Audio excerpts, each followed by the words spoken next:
3 years of pouring drinks and pretending I didn't have a past was supposed to make me invisible. That was the deal with witness protection. The promise Agent Harris made when I was 19 and terrified, testifying against Victor Volkov while his eyes burned holes through my skull from across that Chicago courtroom. Disappear into somewhere warm and forgettable, he'd said. Build a boring life. Stay unremarkable. Miami seemed like the right kind of wrong place to hide.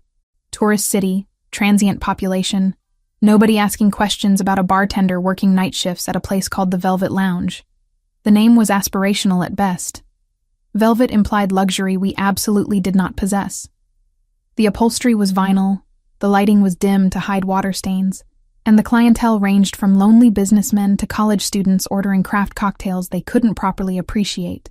But it was mine in the way a routine becomes yours. I knew which regulars tipped well, which ones got handsy after the third bourbon, how to defuse arguments before they escalated. I'd memorized exit routes, kept my phone charged, maintained exactly 3 emergency contacts that would ring through to Agent Harris or his backup. Except 3 weeks ago, those numbers stopped working properly. Agent Harris called me on a Tuesday afternoon. Unusual because he typically only reached out monthly. Turner, I'm being transferred. Different division, different cases. Someone new will make contact within 48 hours. Wait, what do you mean transferred? You've been my handler for 8 years. Protocol change, budget restructuring. You'll be fine. New contact will have the verification phrase. The line disconnected before I could ask more. Friday came and went. No new contact. I tried the emergency number Saturday morning and got disconnected tones, voicemail boxes that were full. By Sunday, I'd convinced myself it was typical federal inefficiency. Some paperwork delay. Harris had always complained about bureaucracy. Still, instinct hummed beneath my calm exterior. The same instinct that kept me alive at 19, when I'd seen Victor Volkov put a bullet through a man's skull in an alley behind a restaurant where I'd been taking out trash during my shift. I should have run then. Should have dropped the bag and sprinted back inside. Instead, I froze, and our eyes met across 15 feet of blood-spattered concrete. He'd smiled. Actually smiled, like we were sharing a private joke instead of a murder. 3 weeks without proper handler contact wasn't panic-worthy yet. 3 weeks plus the small wrongnesses accumulating around me. That was different. The black sedan that appeared on my street 2 nights in a row, parked in the same spot with no one getting in or out. The man in the grocery store who seemed to be shopping without buying anything, who I noticed in 3 different aisles before he left empty-handed. The sensation of being watched during my walk home Thursday night, strong enough that I'd circled 2 extra blocks and used the side entrance. I'd survived 8 years by trusting irrational fear. Friday night at the Velvet Lounge, Marco gathered the staff before opening. 6 of us crowded into the storage room that doubled as a break room. "I'm selling the place," he announced. "Family back in Athens needs me. Buyers taking over immediately. You'll all keep your jobs if you want them." Change meant visibility. New ownership meant new eyes, new questions, new opportunities for someone to notice the bartender who never talked about her past. "Who bought it?" I asked. "Investment group out of New York. Representatives coming tonight to introduce himself. Be professional, forgettable, exactly competent enough to keep the job, but not interesting enough to remember." That evening, Miami staged a dramatic performance. Thunder rolled in around 8, proper thunder that made the building shudder, followed by rain that turned streets into rivers. Half our usual Friday crowd never showed. By 9:30, we had maybe 15 people scattered across tables and bar stools. I was wiping down the bar when the door opened and he walked in. Tall, over 6 feet easily, dark hair swept back from his face. Charcoal suit that actually fit properly, tailored to shoulders that suggested he spent time doing something physical. He scanned the room with precise attention, cataloging exits and occupants before his eyes landed on me. The assessment lasted 3 seconds, long enough that I felt pinned beneath the weight of his focus. Then he moved toward the bar with purposeful strides.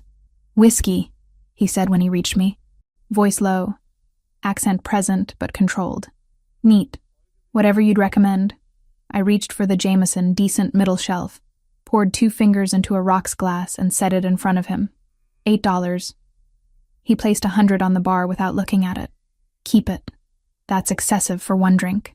Consider it a tip for working during a storm. He lifted the glass, took a sip, nodded. You've been here a while.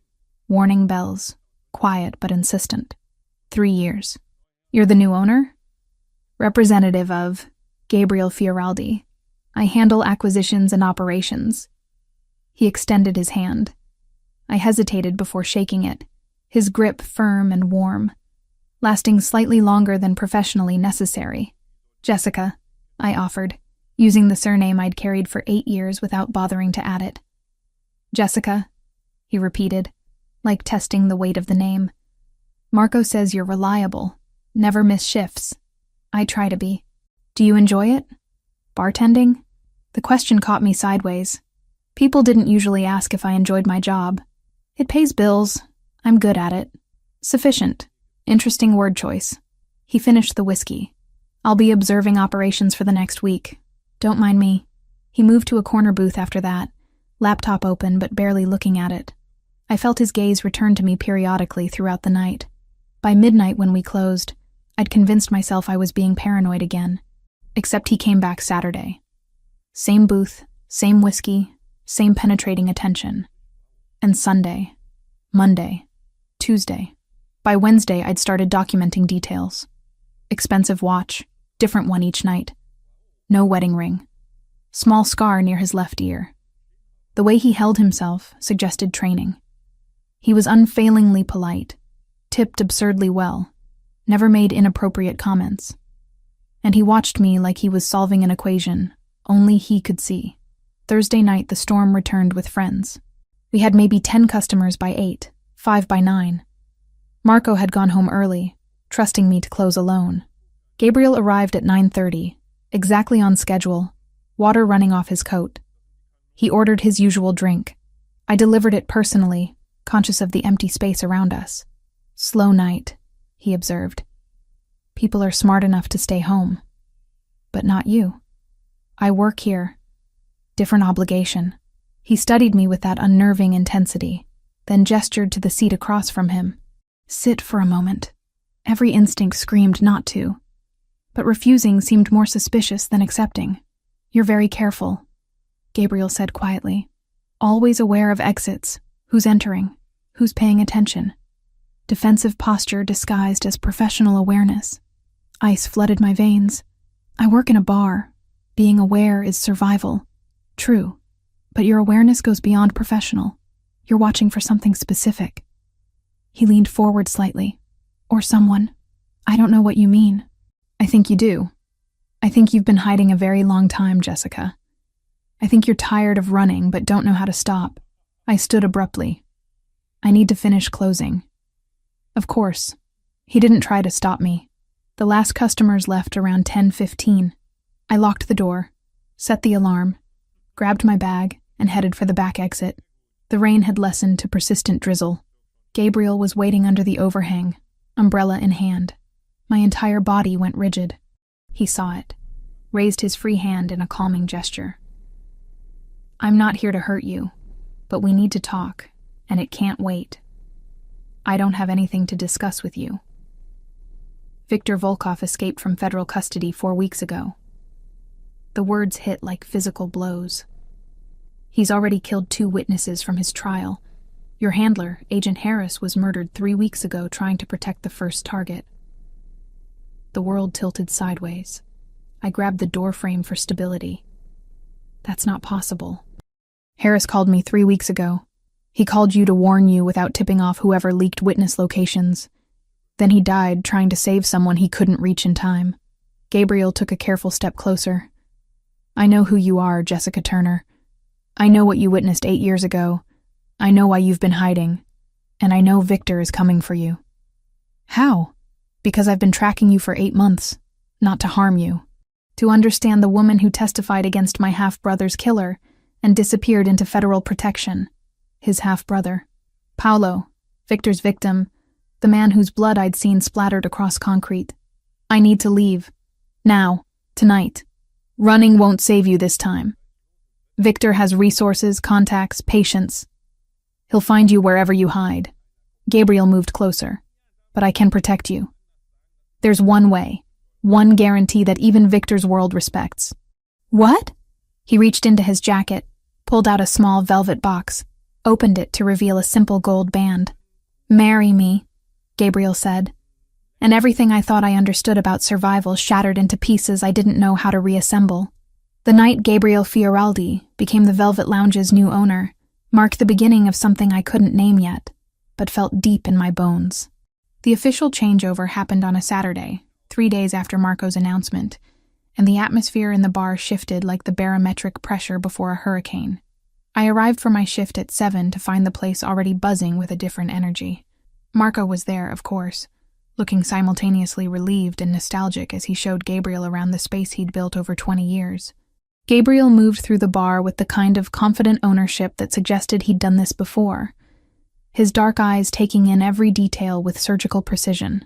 He was taller than I'd initially registered when he'd visited that rainy Thursday, easily 6'2" or 6'3", with broad shoulders that filled out his tailored navy suit in a way that suggested he hadn't always worn expensive clothes.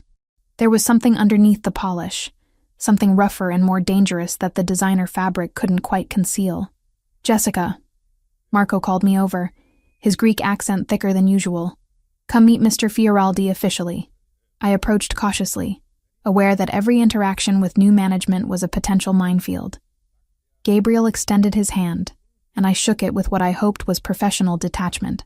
His grip was firm, warm, and lasted exactly 1 second longer than necessary, long enough for me to notice the calluses on his palm, that expensive suits shouldn't have. We've met briefly, Gabriel said, his voice carrying that same controlled accent I'd noticed before. Italian, definitely, but smoothed by years of careful American influence. You're the one Marco says never misses a shift, never complains, handles the difficult customers with grace. I just do my job, I replied evenly. That's what makes you exceptional. Most people in this city are either hustling to get somewhere else or drowning where they landed. You seem content exactly where you are. The observation was too accurate to be comfortable. The Velvet Lounge has been good to me. Then I hope to keep it that way. His dark eyes held mine for a beat too long before he turned back to Marco. Shall we finish the walkthrough? The rest of the evening passed in a blur of familiar routine, punctuated by Gabriel's presence. He didn't sit at the bar where owners typically position themselves to observe operations. Instead, he chose a corner booth with clear sightlines to both entrances, the register, and most importantly, to me.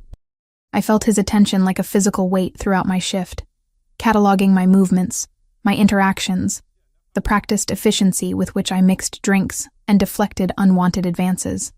Around 11, during a lull between the dinner crowd and the late-night regulars, I found myself wiping down glasses behind the bar when I looked up to find Gabriel standing directly in front of me. I hadn't heard him approach, which sent a spike of adrenaline through my system. You move differently when you think no one's watching, he observed quietly. My hands stilled on the glass. Excuse me? More efficiently, less performance. You're good at your job, but you're better when you're not consciously playing the role of bartender. He tilted his head slightly, studying me like I was a painting in a museum. What are you really good at, Jessica? Pouring drinks, managing difficult people, remembering orders, surviving, he countered. That's what you're really good at. I recognize it because I see it in the mirror every morning. Before I could formulate a response that wasn't either a confession or an outright lie, a group of college kids stumbled in, loud and already drunk from wherever they'd been before. Gabriel stepped back smoothly, returning to his booth and his laptop that I suspected was more prop than actual work. He stayed until closing, watching Marco leave with misty eyes and promises to visit, watching the last customers filter out into the Miami night. When I flipped the close sign and began my nightly routine, he remained in his booth, fingers steepled, dark eyes tracking my every movement. You can leave, I said without looking at him. I've got a key. I close alone all the time. I'm the owner now. I want to understand the full operation. A pause. Including what happens when you think you're unobserved. I turned to face him directly. Nothing happens when I'm unobserved. I clean, I count the register, I lock up, I go home. It's not complicated. Everything about you is complicated. Gabriel stood, moving toward the bar with that same predatory grace. You're 27 years old, working a job that requires no background checks, living in a city where nobody asks questions. You have no social media presence, no digital footprint beyond basic utility bills. You pay cash for everything when you can. You've never called in sick in 3 years. Ice flooded my veins. You've been investigating me? Due diligence. I buy businesses. I learn about the people who make them run. He leaned against the bar, close enough that I could smell his cologne. Something expensive with notes of cedar and bergamot. But your absence of information is more revealing than most people's entire life stories. Maybe I just value privacy. Maybe. Or maybe you're hiding from something. Someone. His voice dropped lower. Question is whether I should be concerned about that someone walking through my door looking for you. I forced myself to hold his gaze, to not let the panic show. I'm not in any trouble.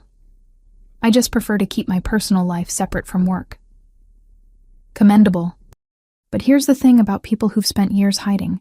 They develop patterns. Little tells. Gabriel reached across the bar, not touching me, but close. You count exits reflexively. You position yourself to see entrances. You never sit with your back exposed. You assess every person who walks in within 3 seconds of their arrival. That's not privacy, Jessica. That's training. I've been working bars since I was 21. You learn to read people or you get hurt. True. But you read people like someone who's been professionally taught threat assessment. Military? Law enforcement? He paused, watching my face. Or witness protection. The words hung between us like a blade. I couldn't breathe. Couldn't think of a response that wouldn't confirm or deny in ways that would make everything worse. Gabriel's expression softened fractionally. I'm not your enemy, but I am curious about the woman who's become the heart of my newest acquisition. A woman who's clearly running from something but chose Miami, chose visibility in a public-facing job, chose to stay in one place for 3 years despite whatever she's afraid of. That takes either stupidity or incredible courage. Maybe I'm just stubborn. That too. He straightened, pulling back to a more professional distance.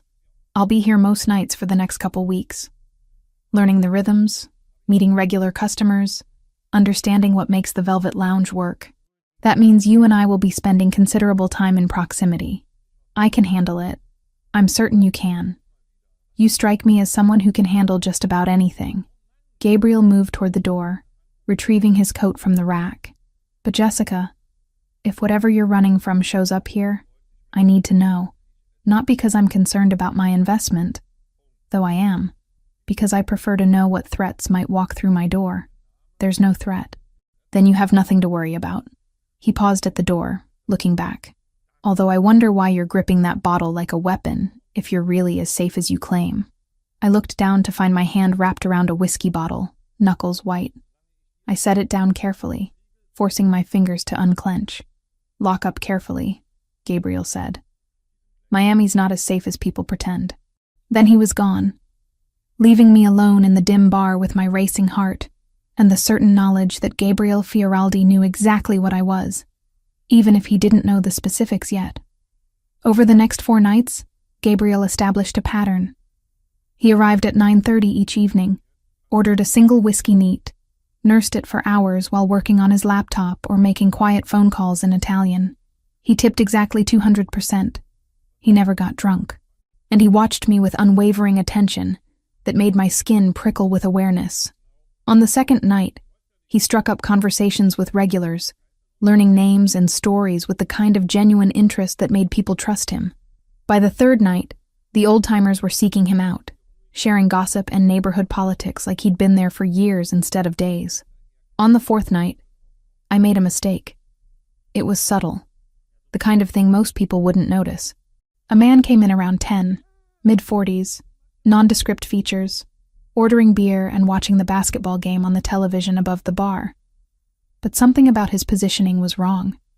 He sat facing the mirror behind the bottles, which gave him a view of the entire room, including me, and he never actually watched the game. His eyes kept returning to my reflection. I'd been trained to notice these things, had spent 8 years honing instincts that kept me breathing.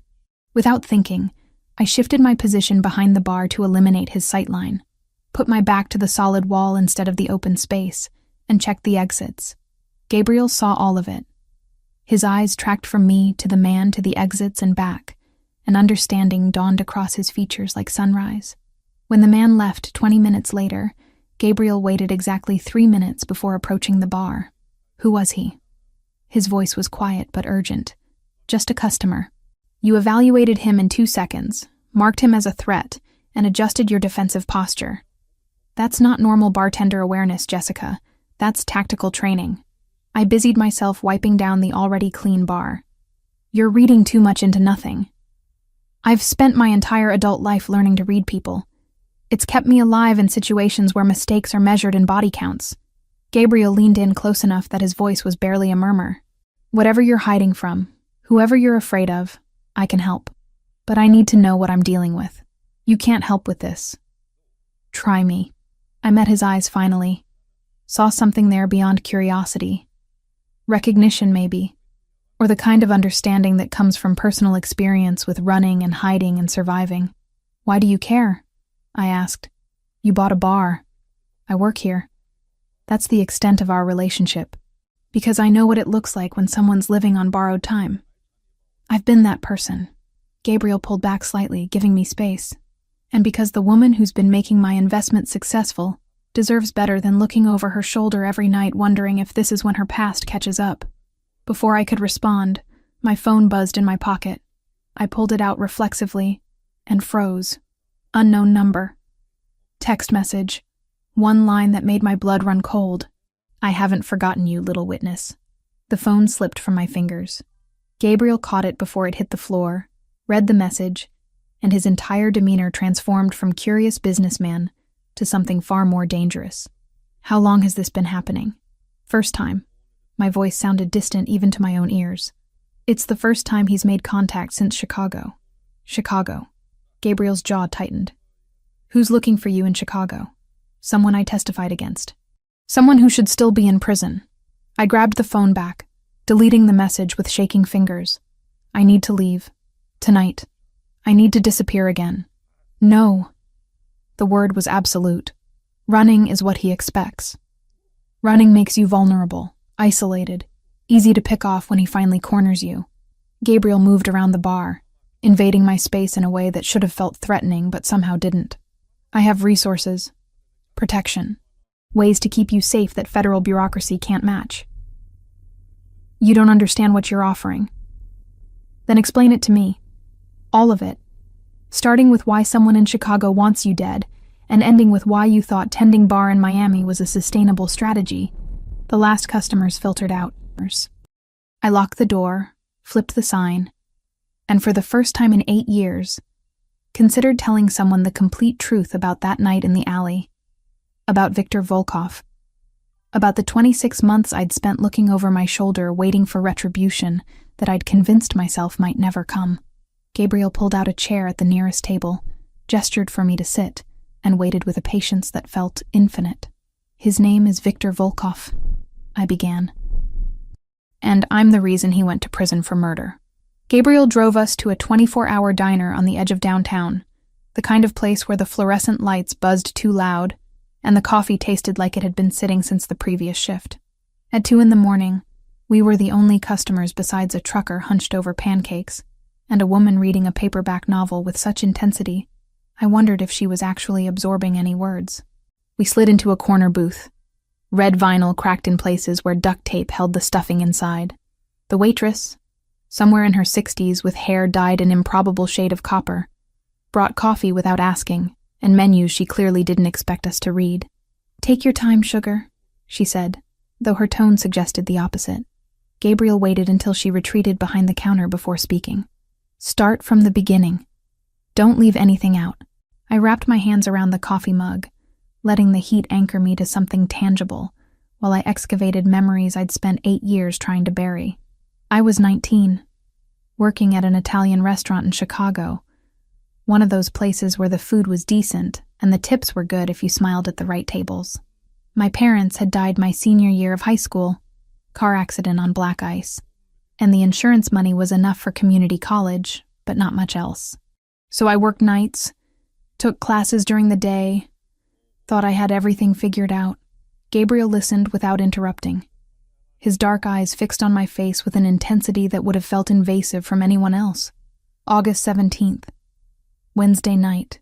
Late summer when Chicago gets sticky and humid, and everyone's temper runs short. I was closing, taking trash to the dumpster in the alley behind the restaurant. Should have been quick, in and out. But I heard voices.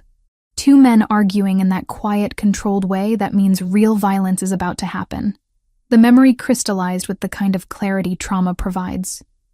Viktor Volkov, though I hadn't known his name then, standing over a man who was begging in Russian or Ukrainian, or some language I couldn't identify, the streetlight catching the gun in Viktor's hand. The wet sound of a bullet entering flesh, the way the victim crumpled like a puppet with cut strings. I froze. Stupidest possible reaction, but my body just stopped working. And Viktor looked up and saw me standing there with a trash bag in my hands, probably looking exactly as terrified as I felt. I took a sip of coffee, bitter and too hot. He smiled. Actually smiled, like we were sharing a joke instead of a murder. Then he wiped his hands on a handkerchief and walked away like nothing had happened. But you reported it, Gabriel said quietly. I ran inside, called 911, told them everything I'd seen.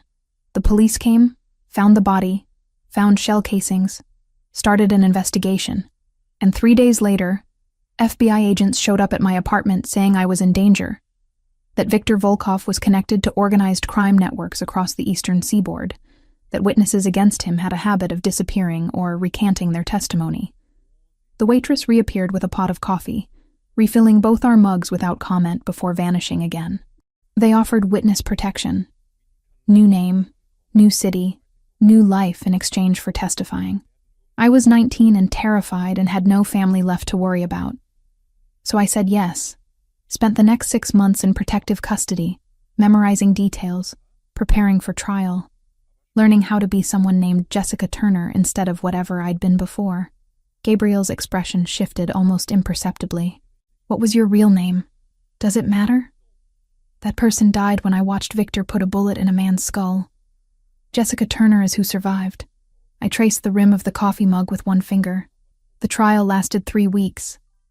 Viktor stared at me the entire time I testified. Never broke eye contact. Never showed emotion. His lawyer tried to tear apart my credibility, claimed I was lying for attention or money or some other invented motivation. But the evidence supported my testimony. The jury convicted, and Viktor got life without parole. 26-year sentence for first-degree murder. Gabriel murmured. I looked up sharply. How did you know that? Because Paolo Russo, the man Viktor killed that night, was my half-brother. The words landed like stones in still water. Son of my father's mistress. Born 6 years before me, to a woman in Naples my father visited twice a year when he claimed to be conducting business. I didn't know Paolo existed until after he died, when my father had to explain why he was flying to Chicago for the funeral of someone none of us had heard of. The air between us charged with implications I was still processing. Your father was connected to organized crime. Is connected. Antonio Fioraldi doesn't retire from family business. He just delegates more as he gets older. Gabriel's jaw tightened fractionally. Paolo was trying to build his own operation in Chicago, thought he could expand family influence without approval. Stupid and arrogant, but he was 28 and believed himself invincible. Viktor was sent to deliver a message about territorial respect. The message was a bullet. So you've been tracking me for 8 months because I testified against your brother's killer? Half-brother.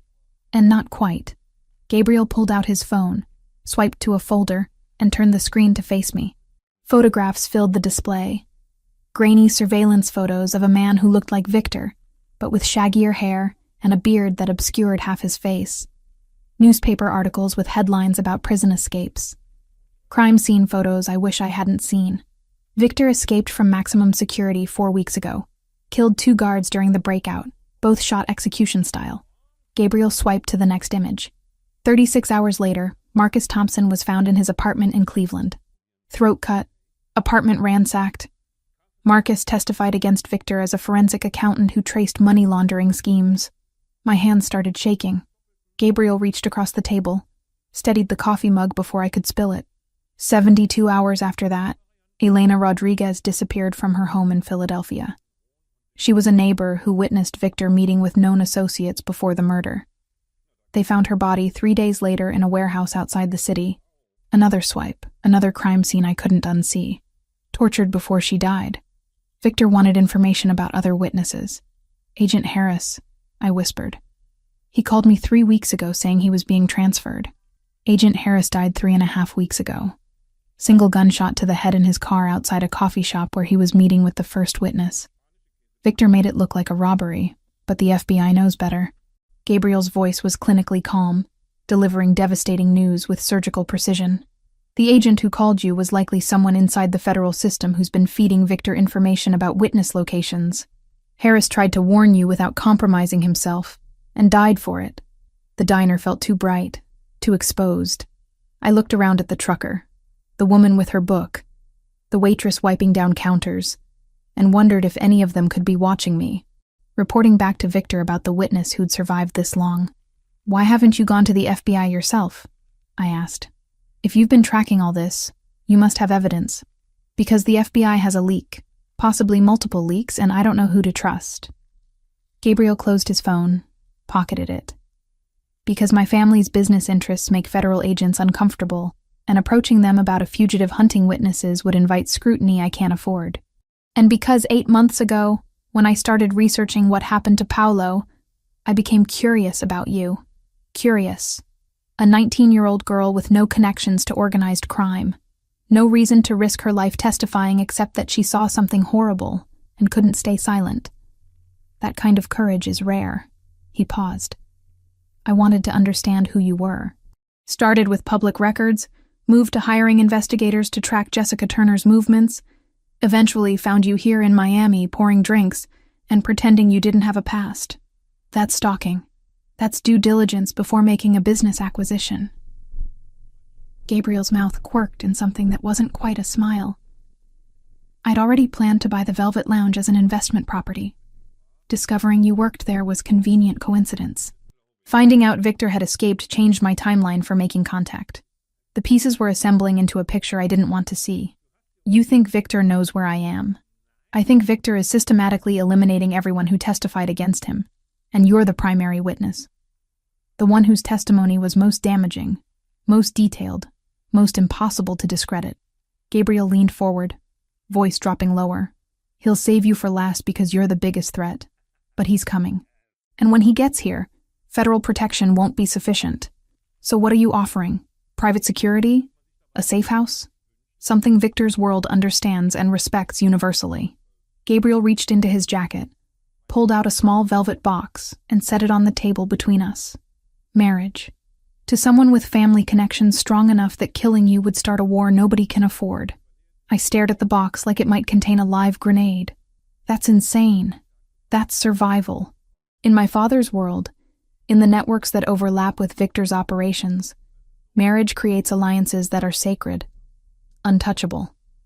You become family, which means attacking you attacks me, which means attacking the Fioraldi network.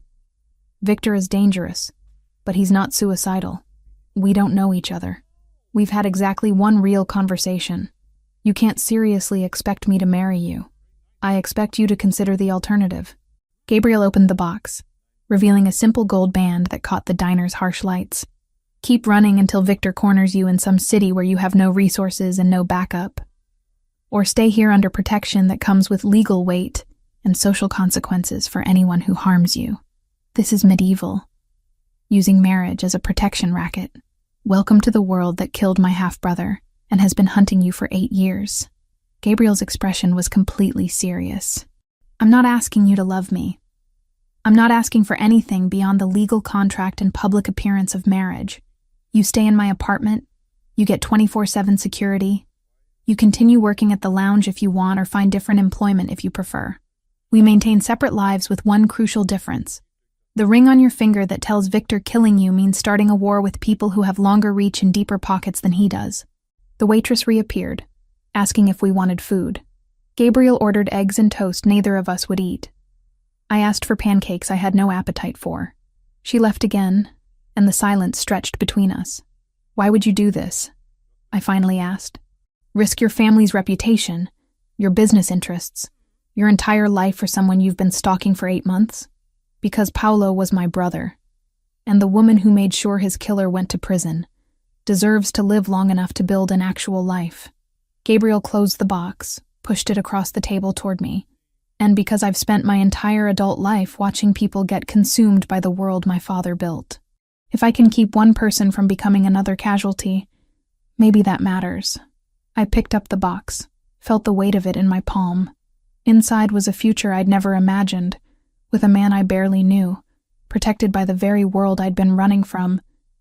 I need to think about it. You have until tomorrow noon.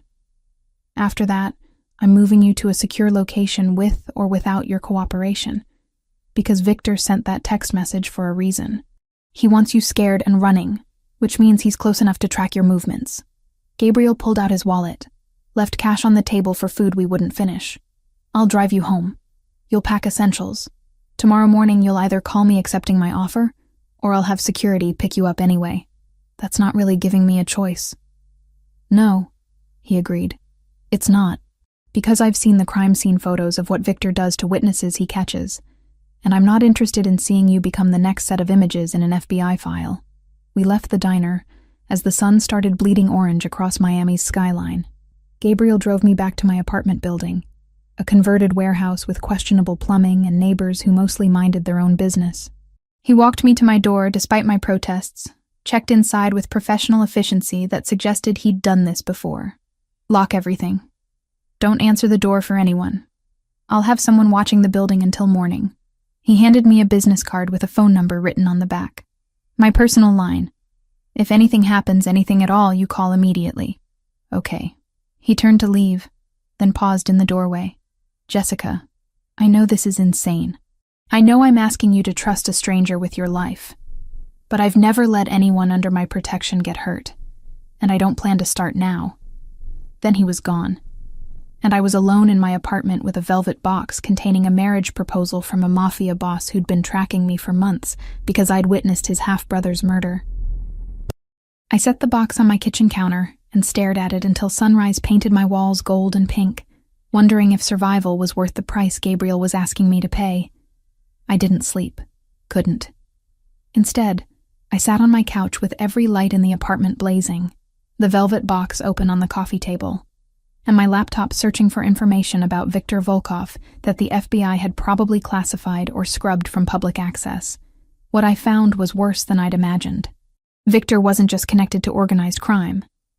He was a specialist, a cleaner, the person criminal networks hired when they needed someone eliminated quietly and thoroughly. Born in Vladivostok, trained in military intelligence before the Soviet Union collapsed, then freelanced his particular skills to whoever could afford his rates. The murder I'd witnessed in Chicago was supposed to be a professional execution, clean and untraceable. My presence had turned it into evidence. By 4 a.m, I'd read everything available about the 2 witnesses Victor had already killed. Marcus Thompson, 43, married with 2 kids, worked as a forensic accountant, and had traced money laundering schemes back to Victor's employers. Elena Rodriguez, 38, single mother of 1, happened to live in the apartment next to where Victor had met with associates the week before Paolo's murder. Both had been in federal protection. Both had been found within days of Victor's escape. I pulled up the photo Gabriel had shown me at the diner, the crime scene image I wished I could unsee. Elena's body positioned deliberately. A message to anyone else thinking about testifying. Victor didn't just kill his targets. He made examples of them. At 6 a.m, as gray dawn light started filtering through my windows, I found it. An envelope that had been slipped under my door sometime during the night.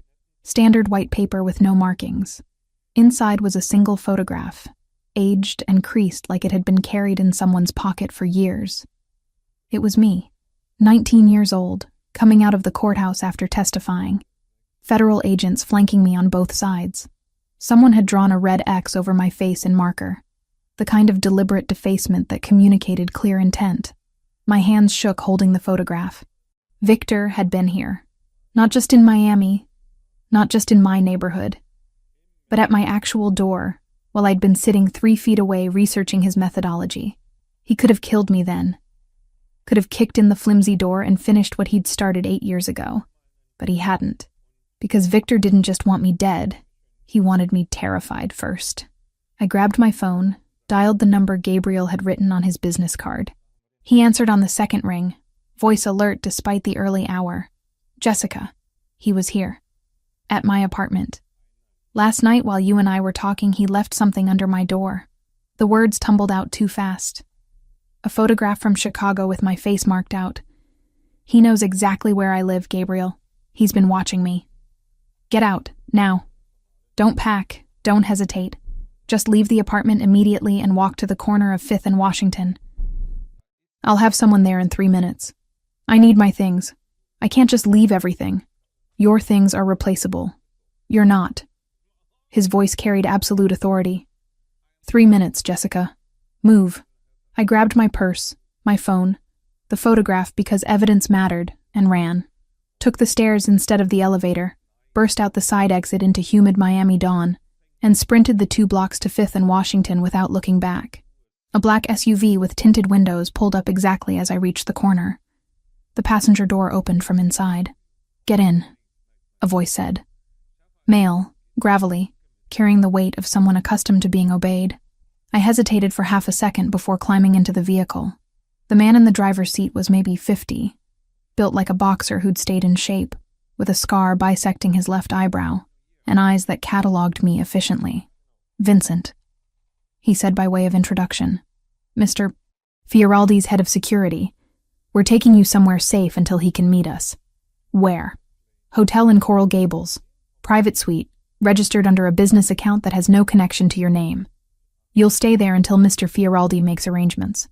Vincent pulled into traffic with the practiced ease of someone who knew Miami's patterns intimately. Did anyone follow you from your apartment? I don't think so. I didn't see anyone. Doesn't mean they weren't there. Victor Volkov is professionally trained in surveillance. If he wanted to track you without being noticed, you wouldn't see him until he wanted you to. The statement didn't exactly comfort me. I clutched my purse in my lap, watching the city slide past through tinted windows, feeling like I'd stepped off a cliff and was still waiting to hit ground. The hotel was exactly as Vincent described. Upscale but not ostentatious. The kind of place business travelers chose for convenience rather than luxury. He walked me through a side entrance that bypassed the main desk, up a service elevator to the 8th floor, and into a suite that probably cost more per night than I made in a week. Lock everything. Don't order room service. Don't answer the door unless you verify through the peephole that it's me or Mr. Fioraldi. There's food in the kitchenette, toiletries in the bathroom, clothes in the closet that should approximately fit. Vincent handed me a key card and a phone, newer model than the one I carried. This phone is clean, encrypted, untraceable. Mr. Fioraldi's number is programmed in. Use it instead of your personal device. How long do I need to stay here? Until Mr. Fioraldi determines the next step. Could be hours, could be days. Vincent moved toward the door. For what it's worth, you made the right choice running. Victor showing up at your apartment means he's in the endgame phase. Whatever you decide about Mr. Fioraldi's offer, you can't go back to your old life. That option ended the moment Victor left that photograph. Then he was gone, and I was alone in a hotel suite that smelled like lemon furniture polish and recycled air, wearing yesterday's clothes and clutching a photograph of my 19-year-old self marked for death. I showered in water hot enough to scald, scrubbing away the feeling of being watched that clung to my skin. The clothes Vincent mentioned were folded neatly in the closet, still had tags attached. Simple pieces in muted colors. Nothing flashy or memorable. Practical choices made by someone who understood the need to blend in. Everything fit perfectly, which meant Gabriel had been studying me longer and more carefully than I'd realized. The observation should have felt invasive, but instead registered as thorough. Gabriel didn't do anything halfway, including protecting a witness who'd helped convict his half-brother's killer. The encrypted phone buzzed around 9. Text message from a number I didn't recognize but assumed was Gabriel. Meeting with associates this morning to arrange security protocols. We'll come by the hotel at noon to discuss next steps. Don't leave the suite for any reason. I typed back a simple acknowledgement, then spent the next 3 hours researching everything I could find about Gabriel Fioraldi, using the hotel's Wi-Fi and my old phone that I'd turned off immediately after Vincent's warning. Gabriel was 34, born in Naples and moved to the United States when he was 12 after his father established operations in Miami. Educated at Columbia, degree in business and economics, worked in legitimate real estate development before taking over his father's more complicated interests 5 years ago, when Antonio Fioraldi had a stroke that left him partially paralyzed. On paper, Gabriel was clean. Property investments, restaurant partnerships, import-export businesses that probably involved some creative accounting, but nothing explicitly illegal. The kind of portfolio that let him move in legitimate business circles while maintaining connections to his father's less savory networks. Between the lines, in the gaps where information should have been but wasn't, lived a different story. Gabriel had been questioned twice by federal authorities about associates who later turned up dead. He'd been present at meetings where FBI surveillance suggested organized crime discussions were happening. His name appeared in sealed court documents connected to racketeering investigations that never quite produced charges. He was everything I'd been taught to avoid, running from, terrified of, and he was offering to marry me to keep me alive. The knock at noon was precise. 3 measured raps that announced themselves without urgency. I checked the peephole, saw Gabriel standing in the hallway wearing a charcoal suit and an expression of controlled concern, and unlocked the door. He entered with the same efficiency Vincent had shown, checking the suite's layout and sightlines before turning his full attention to me. "Show me the photograph." I handed it over. He studied it for a long moment, jaw tightening fractionally as he processed the implications. "This is from the day you testified. I remember seeing news coverage, the federal agents escorting you out through the side entrance to avoid reporters." Gabriel set the photograph on the coffee table like evidence in a case he was building. "Victor kept this for 8 years, carried it as a reminder of unfinished business. He wants me scared. He wants you isolated and vulnerable. Fear is just the tool he's using to achieve that." Gabriel sat down on the couch, gestured for me to take the chair across from him. "I've spent the morning making arrangements. Private security team around the clock, safe transportation, secure locations. But all of that requires your cooperation, which means I need your answer. About marriage. About survival. Marriage is just the mechanism." He pulled out the velvet box again, the ring inside catching light from the suite's windows. "I'm not asking you to love me. I'm not asking you to pretend this is anything other than a strategic alliance. But I am asking you to trust that I can keep you alive when federal protection has already failed twice."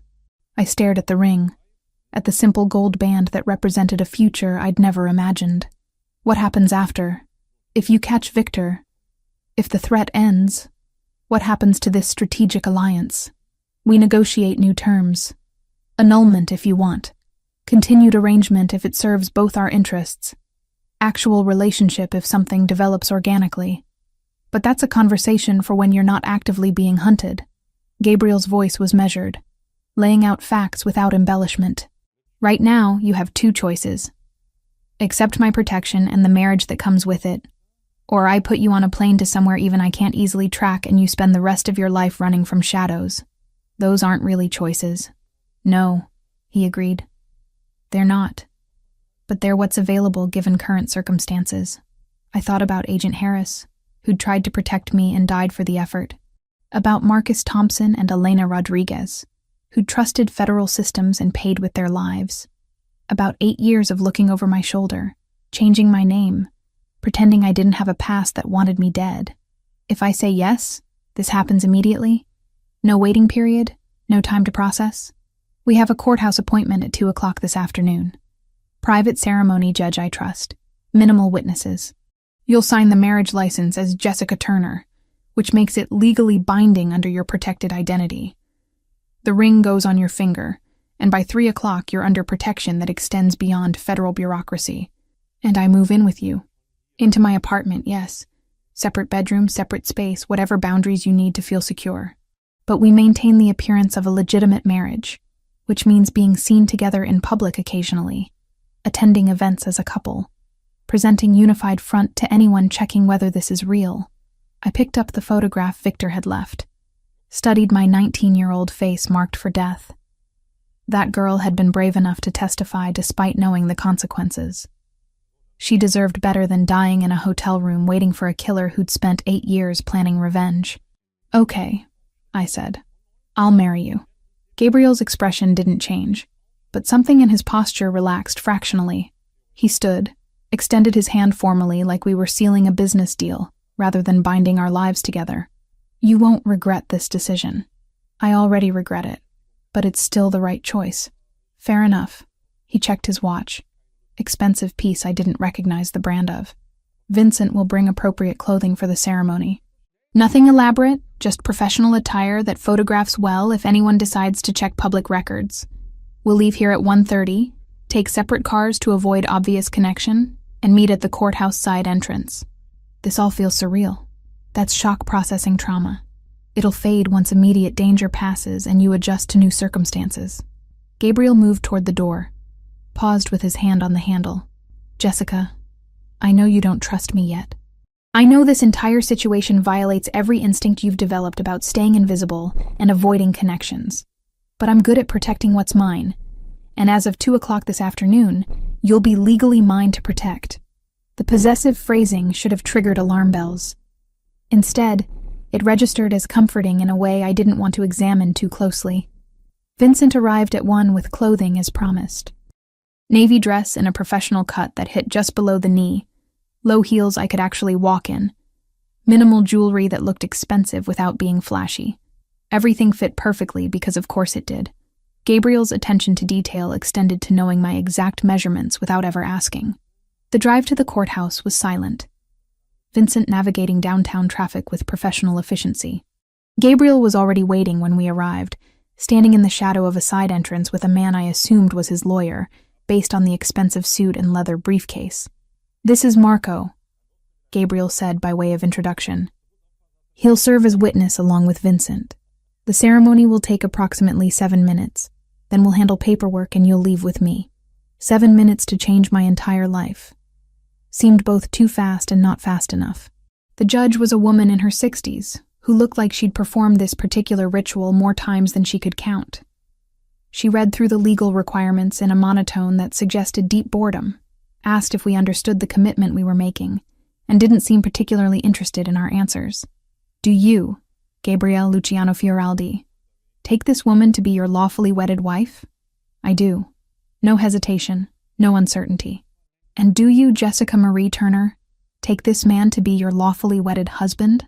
I looked at Gabriel, at the man who'd been tracking me for months, because I'd testified against his brother's killer, who was offering protection wrapped in marriage, who represented everything I'd been running from, and the only chance I had at survival. I do. The judge pronounced us married with the same disinterested efficiency she'd used throughout the ceremony. Gabriel slid the ring onto my finger, the gold band warm against my skin like it had been waiting for this moment. He leaned in for the traditional kiss, brief and chaste, and utterly devoid of romance. Congratulations, the judge said, already reaching for the next file on her desk. Next. And just like that, I was married to a man I barely knew, wearing a ring that marked me as protected property in a world I'd spent 8 years trying to escape, betting my survival on a strategic alliance that couldn't possibly end well. Gabriel's apartment occupied the entire 23rd floor of a high-rise overlooking Biscayne Bay. Floor-to-ceiling windows offered panoramic views of water that shifted from turquoise to deep blue depending on the light. The furniture was expensive but comfortable, the kind of understated luxury that came from having money so long you stopped trying to prove it.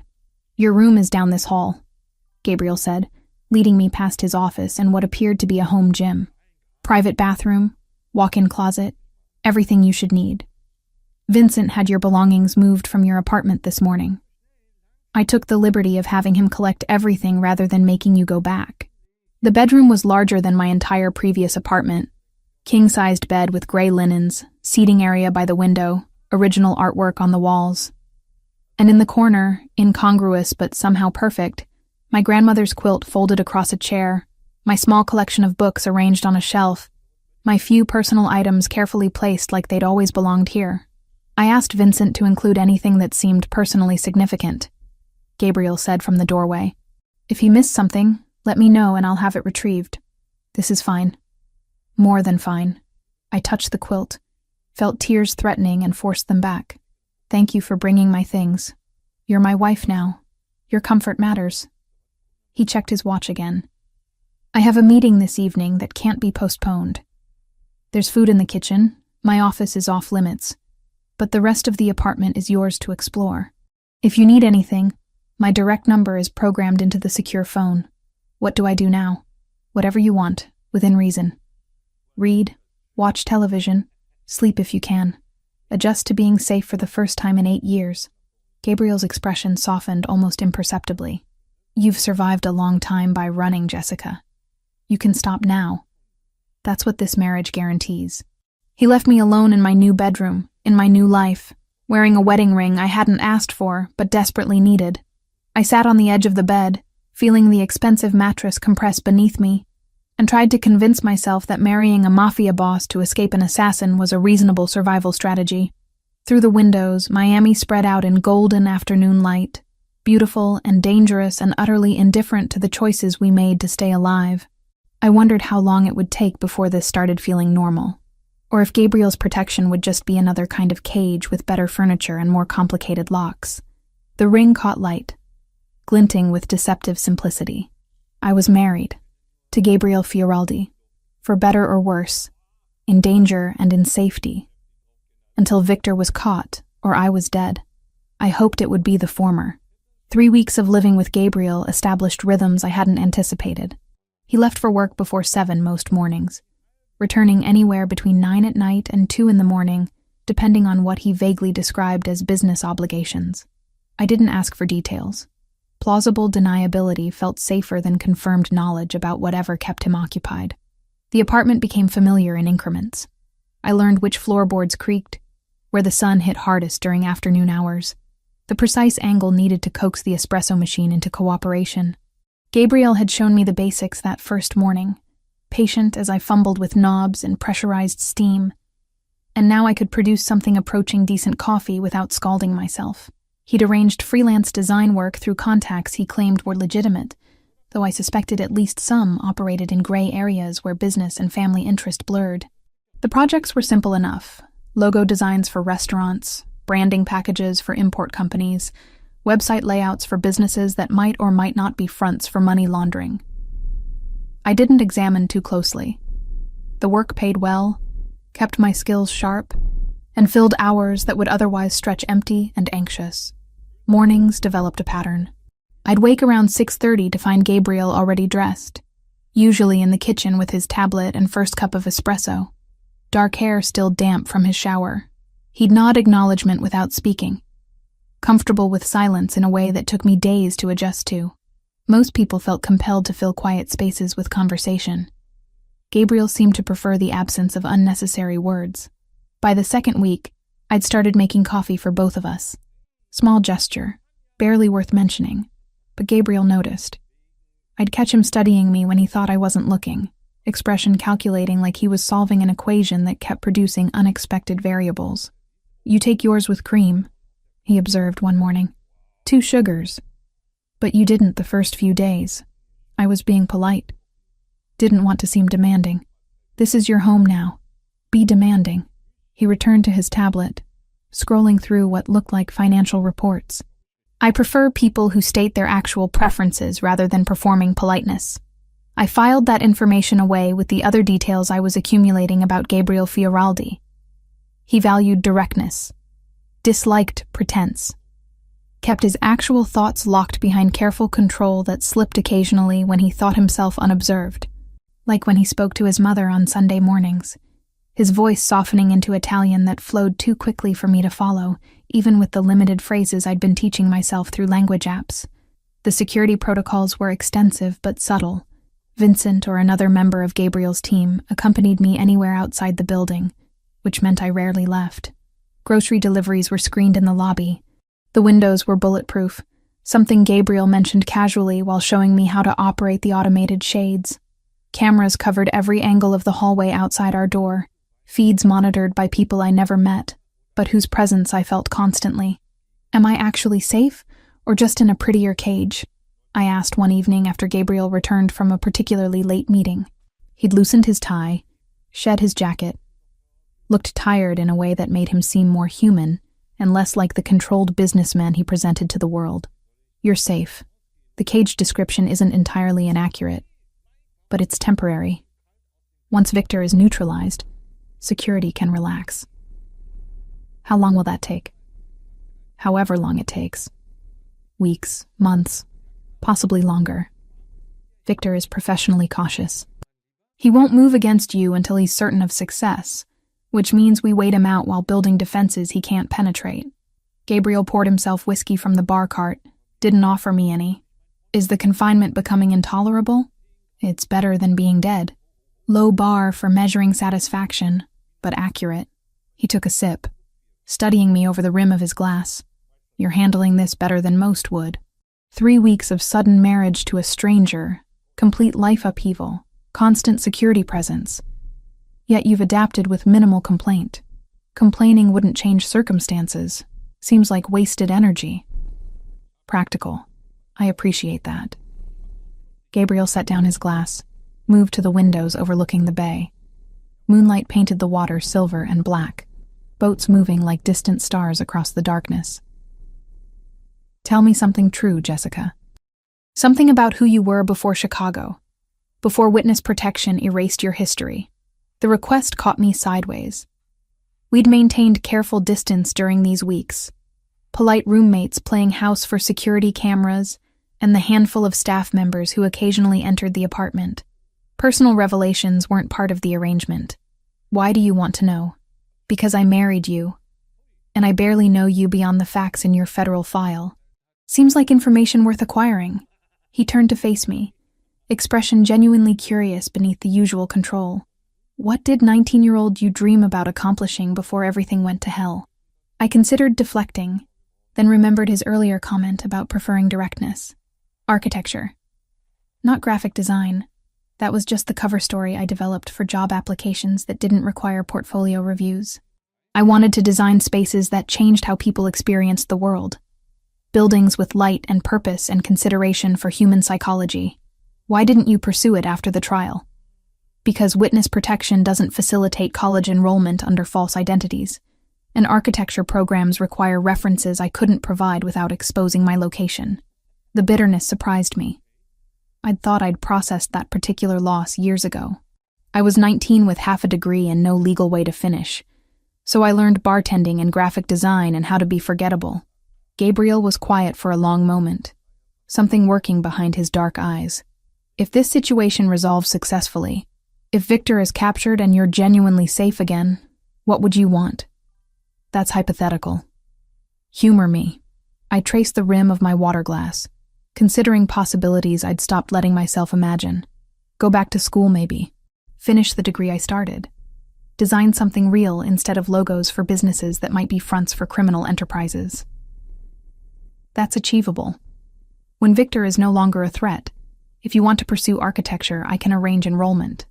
Legitimate credentials, portfolio development, whatever you need. Gabriel's tone carried certainty that made the offer feel less like fantasy and more like actionable plan. You're my wife. Your goals matter. We both know this marriage is strategic convenience, not actual partnership. Does that preclude me from wanting you to have a life worth living? He returned to the couch, maintaining careful distance. I'm not offering this out of misplaced guilt or romantic delusion. I'm offering it because you deserve better than the survival you've been forced to accept. The statement landed with unexpected weight.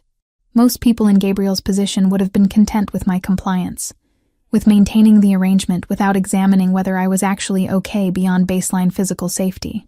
His concern felt genuine in a way that made my carefully maintained emotional distance harder to sustain. Thank you, I said quietly, for the offer, for the consideration, for not treating me like an obligation you're stuck with. You're not an obligation. You're a very brave woman who made impossible choices at 19 and has been paying for those choices ever since. Gabriel's expression softened fractionally. The least I can do is ensure you eventually get to stop paying.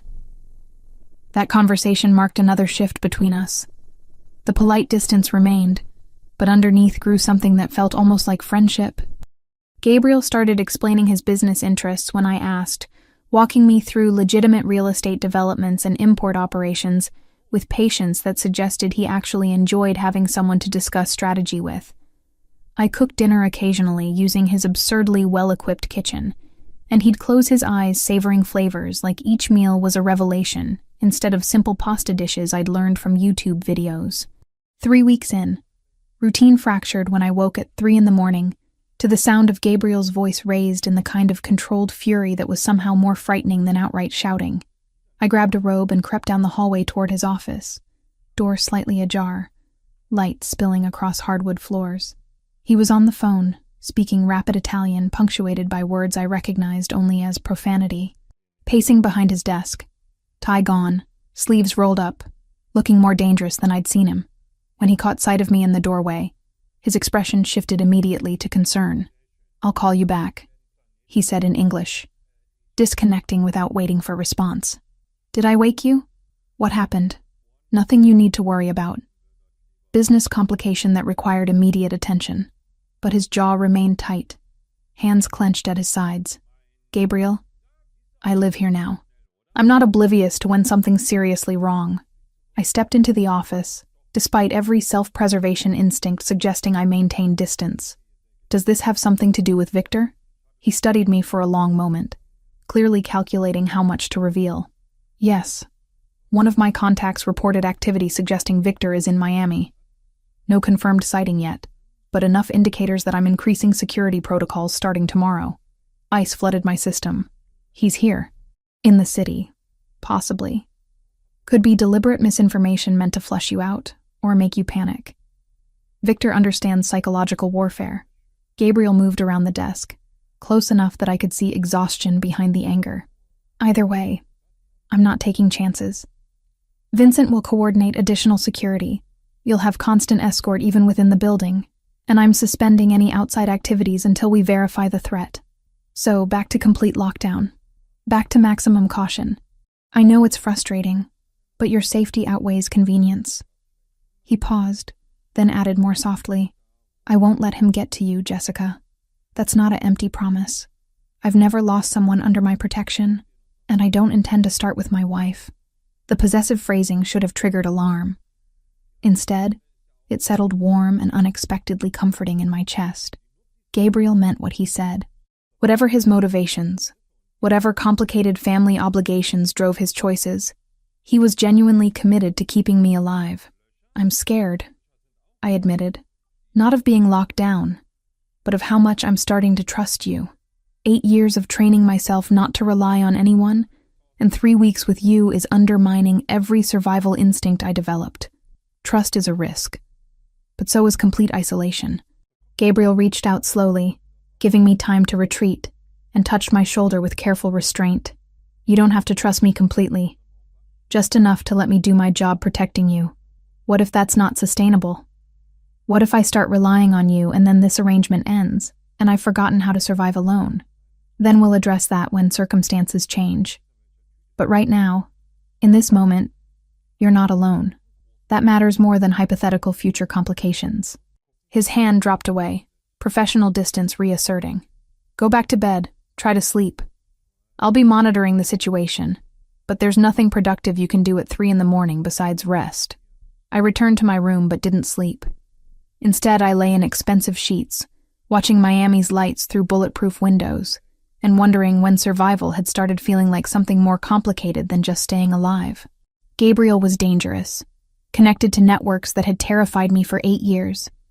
And somehow he'd become the thing standing between me and Victor's carefully planned revenge. The next morning, security presence increased visibly. 2 men I didn't recognize positioned themselves in the hallway outside our apartment. Vincent appeared more frequently, coordinating with Gabriel in low voices that stopped whenever I entered rooms. The atmosphere shifted from cautious routine to active alert. Everyone moving with heightened awareness that communicated clear message. The threat was real, close, and escalating. Gabriel worked from home that day, unusual enough that I noticed. He set up in the living room rather than his office, laptop and phone constantly active, fielding calls in 3 different languages while simultaneously reviewing security footage on multiple screens. I worked at the dining table, pretending to focus on logo concepts while actually watching him orchestrate whatever strategy he was implementing. Around 3 p.m, he looked up and caught me staring. "Questions?" he asked. Always. But I'm not sure I want the answers. Fair assessment. Gabriel closed his laptop, giving me full attention. I need to teach you something. Not because I think security will fail, but because preparation matters. Teach me what? How to recognize when you're being surveilled. How to identify secondary exits. Basic situational awareness that could save your life if circumstances deteriorate. He stood, moved to where I sat, pulled out the chair beside me. You had FBI training 8 years ago, but you're out of practice. We're fixing that. Over the next 2 hours, Gabriel walked me through threat assessment with the patience of someone who'd taught this before. How to spot patterns in seemingly random foot traffic. How to use reflective surfaces to monitor people without obvious surveillance. How to calculate escape routes based on building layouts and crowd psychology. He pulled up security footage from various locations, had me identify anomalies, pointed out tells I'd missed.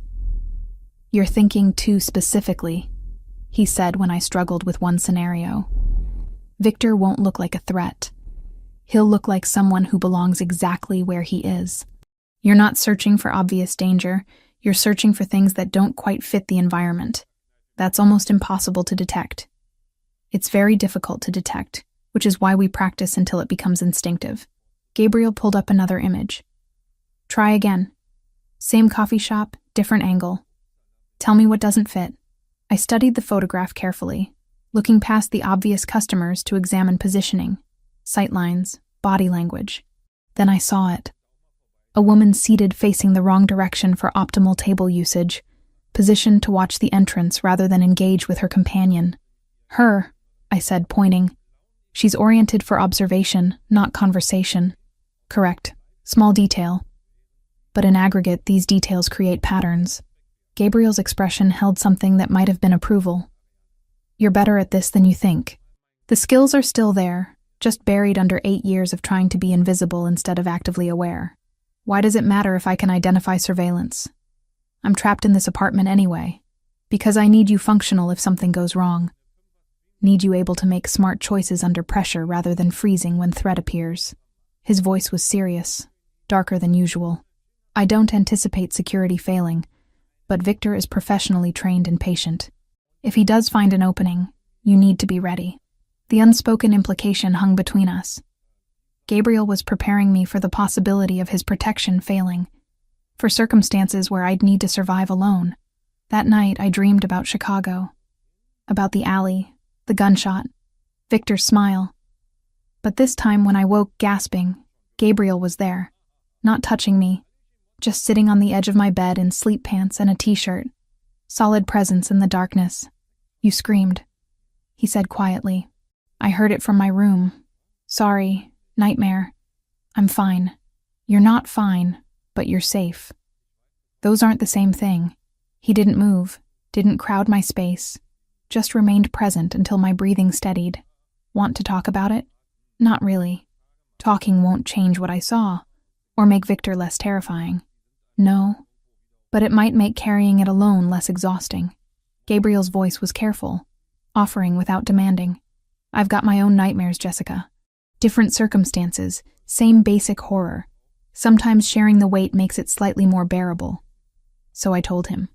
About 19-year-old me taking out trash, about the gunshot that echoed off brick walls, about Victor's eyes meeting mine with recognition that promised this wasn't over, about testifying while he watched with patient certainty that he'd find me eventually, about 8 years of waiting for that promise to materialize. Gabriel listened without interrupting, and when I finally ran out of words, he spoke with quiet intensity that carried absolute conviction. He won't get to you. That's not empty reassurance.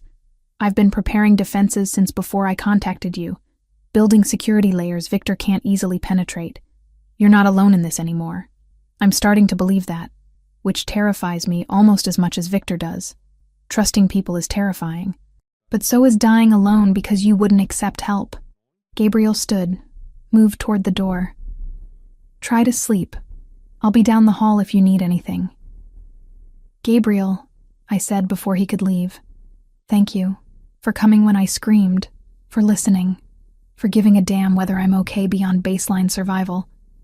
Nobody's done that since I was 19. Then everyone else was failing you. His silhouette paused in the doorway.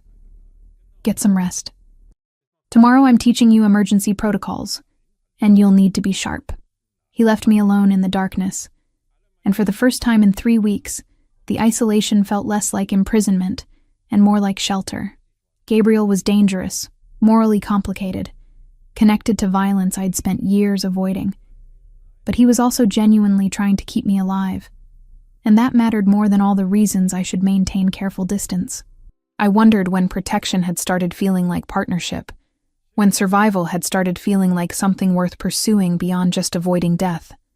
The ring on my finger caught moonlight, simple gold band that represented far more complexity than I'd anticipated when I'd agreed to this arrangement. 3 weeks married to Gabriel Fioraldi, and I was starting to forget what isolation felt like. Starting to imagine futures that extended beyond immediate danger. Starting to trust someone in ways that made survival feel less lonely and infinitely more complicated. The video arrived on a Thursday morning while Gabriel was in his office handling business calls. I was working on a branding project in the living room when my encrypted phone buzzed with a notification from an unknown sender. The message contained a single video file. No text, no explanation. I should have waited for Gabriel. Should have called Vincent. Should have done literally anything except click play on a file from an unidentified source. But curiosity and the particular brand of stupid bravery that got me into this situation 8 years ago won out over caution. The video was grainy, shot from a distance with a telephoto lens. It showed the front entrance of Gabriel's building, timestamp from 2 days ago, and there we were. Gabriel's hand at the small of my back, guiding me toward the car where Vincent waited. The footage was steady, professional, the work of someone with surveillance training. It played for 15 seconds before cutting to black text on white background. I know where you sleep, little witness. Protection means nothing when I'm patient. My hands shook, holding the phone. Victor wasn't just in Miami. He'd been outside the building, watching, recording, close enough to capture clear images through expensive camera equipment. All of Gabriel's security, all the protocols and armed guards and bulletproof windows. And Victor had still gotten within shooting distance. I walked to Gabriel's office on legs that felt disconnected from my body. Knocked once. Didn't wait for invitation before entering. He was on the phone speaking Italian, but took one look at my face and immediately switched to English. I'll call you back. He disconnected, rising from his desk. What happened? I handed him the phone without speaking, watched his expression shift from concern to cold fury as he watched the video, his jaw tightening with each second. When did you receive this? 2 minutes ago. Unknown number, untraceable probably. My voice sounded distant even to my own ears. He was right there, Gabriel. 20 feet from your building entrance. How did security miss him? Because he's professionally trained in remaining invisible, and we were focused on different threat vectors. Gabriel replayed the video, studying the angle and quality. This was shot from the parking garage across the street, 4th or 5th level based on elevation. Somewhere security cameras have blind spots, so he found a weakness in your defenses. He found one angle in hundreds, doesn't mean he can exploit it for actual attack. But Gabriel's tone carried less certainty than his words. He forwarded the video to someone, typed rapid instructions I couldn't see. Vincent will review all footage from the past week, identify any other surveillance we missed. We're increasing protocols again, limiting your visibility further. I'm already barely leaving the apartment. How much more limited can we get? You don't leave at all until we locate Victor or confirm he's moved on. Gabriel set the phone down, moved around the desk to where I stood. I know that's not what you want to hear, but his message is clear. He's escalating, moving from distant threats to active surveillance. That means he's preparing for endgame. The clinical way he described my potential murder made me want to laugh or scream or both. So I'm trapped here indefinitely while he circles closer. You're protected here while we locate and neutralize the threat. Different framing, same reality. Gabriel's hand lifted like he wanted to touch my shoulder, then dropped. I won't let him get to you, Jessica. But I need you to cooperate with security even when it feels suffocating. Cooperate how? I already do everything Vincent tells me. I don't leave without escort. I barely exist outside these walls. Frustration I'd been suppressing for weeks bubbled over. I'm tired of being passive. tired of waiting for Victor to decide when and how he kills me. There has to be something I can do besides hide and hope your protection holds. You survived 8 years by being smart and cautious. Don't abandon that strategy now because frustration is making you reckless. I'm not talking about being reckless. I'm talking about being active instead of reactive. I grabbed my phone back, pulled up the video again. I know Victor. I watched him kill someone, sat through weeks of his trial, memorized his mannerisms and patterns because studying him was the only way to process what I'd witnessed. I know things about him that your security team doesn't. Gabriel studied me with that calculating expression I'd learned meant he was reassessing variables. What kind of things? Behavioral patterns. The way he prepares for operations, how he scouts locations, what tells he has when he's lying or stressed. I'd spent 8 years trying to forget those details, but they were carved into memory with the permanence of trauma. At his trial, investigators presented evidence I helped identify. Small things his defense attorney couldn't explain away because I'd noticed them in those 15 seconds in the alley. You're saying you want to help actively identify and locate him. I'm saying I should be part of the strategy instead of just the asset being protected.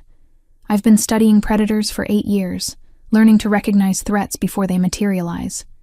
Use that instead of keeping me locked away like fragile cargo. Gabriel was quiet for a long moment, clearly weighing risk against potential benefit. If I agree, and that's a significant if, you follow my rules completely. No improvisation, no taking initiative beyond what's explicitly approved. Your insights contribute to strategy, but you don't engage directly. Understood? Understood. And if at any point I determine your involvement increases risk rather than reducing it, you withdraw without argument. Agreed. He moved back to his desk, pulled up files on his computer. Vincent compiled intelligence on Victor's movements over the past 4 weeks. Confirmed sightings, probable locations, associates he's contacted. If you're serious about helping, start reviewing these. Look for patterns, anything that stands out as inconsistent with his operational style. Over the next 3 hours, I absorbed everything Gabriel's people had gathered on Victor since his escape. Surveillance photos from 3 different cities. Financial transactions traced through shell accounts. Communications intercepted and decoded. Associates questioned and pressured.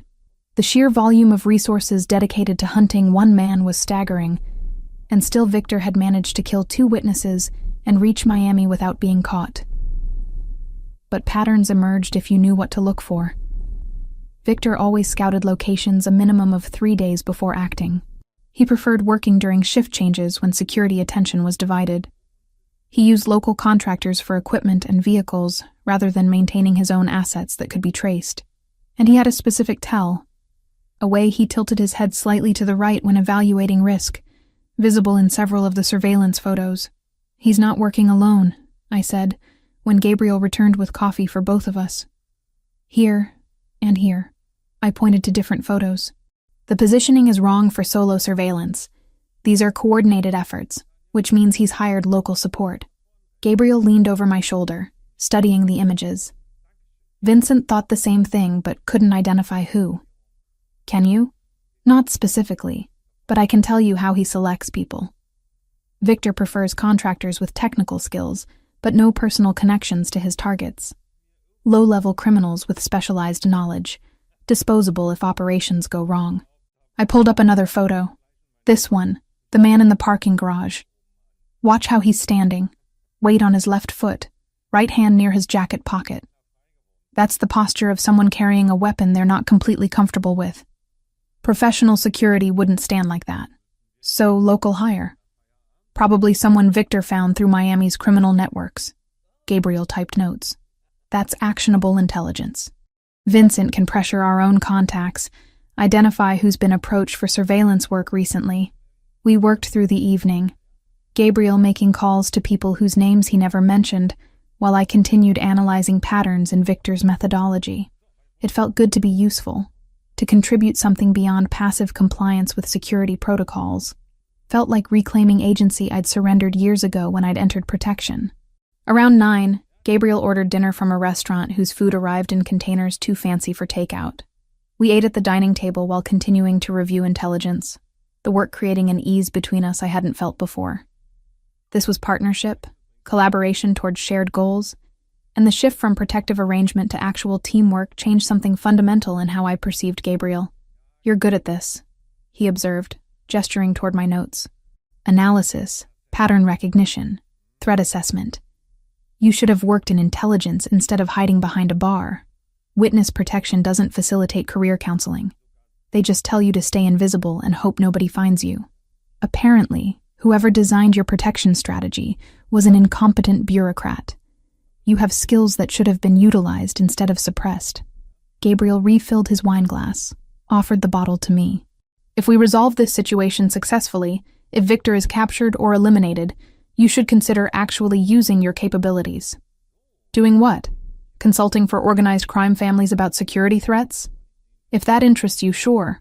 Or intelligence work, private security, risk assessment for legitimate corporations. You've spent 8 years developing survival instincts most people never acquire. That's marketable expertise." He paused. "Though architecture is still an option if that's what you actually want." The casual way he discussed my future, like survival past Victor was an achievable certainty rather than desperate hope, made something in my chest tighten unexpectedly. Gabriel spoke about afterwards like it was coming instead of if it was coming, and I'd started believing him despite all the reasons I should maintain skepticism. "Why do you care?" I asked. "About my future, my career, what happens after this arrangement ends? Most people in your position would be content with compliance and not worry about my long-term well-being. Because you're not most people. You're someone who made impossible choices at 19 and has spent 8 years paying the cost." Gabriel's expression was serious, almost tender. "And because somewhere in the past 4 weeks, you stopped being just a strategic asset and became someone I genuinely want to see survive and thrive." The admission hung between us, weighted with implications neither of us had been ready to examine before now. "I don't know what to do with that information," I said quietly. "Nothing required immediately. Just accept that your well-being matters to me beyond contractual obligation." He stood, began clearing plates with domestic ease that seemed incongruous with everything else about him. "Come on, I want to show you something." He led me to his office, pulled up different files on his computer. These weren't intelligence reports or surveillance photos. They were architectural plans, detailed blueprints for a building I didn't recognize. What am I looking at? A property I acquired 6 months ago. Current structure is outdated, needs complete renovation. I've been working with architects on redesign, but nothing they've proposed captures what the space could become. Gabriel pulled up another view, 3-dimensional rendering that showed potential but lacked vision. "You said you wanted to design spaces that change how people experience the world. Show me what you'd do with this." I stared at the screen, then at Gabriel, trying to understand what he was offering. "You're serious?" "Completely. This is legitimate development. Nothing connected to questionable business interests. If you're interested, I want your input. Not as obligation, but as genuine collaboration." He clicked through more images. "Take your time reviewing the plans. If something interests you, we'll discuss it." "Gabriel, I haven't designed anything real since I was 19. I wouldn't even know where to start." "You start by remembering what excited you about architecture before everything went to hell. Then you apply that to actual opportunity instead of theoretical fantasy." His voice carried conviction that made the offer feel less intimidating. "Consider it. No pressure, no timeline. Just possibility." I looked at the blueprints, at the space waiting to be transformed, at the future. Gabriel was casually offering like it was reasonable to plan beyond immediate survival. The gesture shouldn't have affected me as much as it did. This was still a strategic arrangement, still a marriage built on protection rather than affection. Except somewhere over 4 weeks, the lines had blurred. Gabriel wasn't just my protection anymore. He was becoming someone I trusted, someone whose approval I found myself seeking, someone whose presence made the isolation bearable. Dangerous territory for someone who'd survived 8 years by not forming attachments. Late that night, working at the dining table while Gabriel handled calls in his office, I realized I was designing, sketching ideas for the building he'd shown me, letting imagination override practical concerns about materials and budgets and building codes. It felt good, felt like reconnecting with a version of myself I'd thought was dead.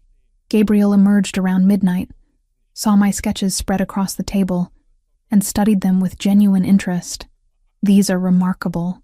The way you've reconceived the entrance flow, how light moves through the central atrium. This is exactly the kind of vision I was looking for. He leaned closer, examining details. You're talented, Jessica.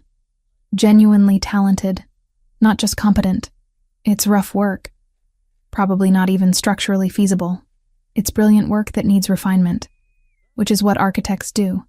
Gabriel straightened, met my eyes. Thank you for showing me this. For trusting me with something you care about. The moment stretched, charged with something I wasn't ready to name. Gabriel stood close enough that I could smell his cologne, close enough to see exhaustion behind his controlled expression.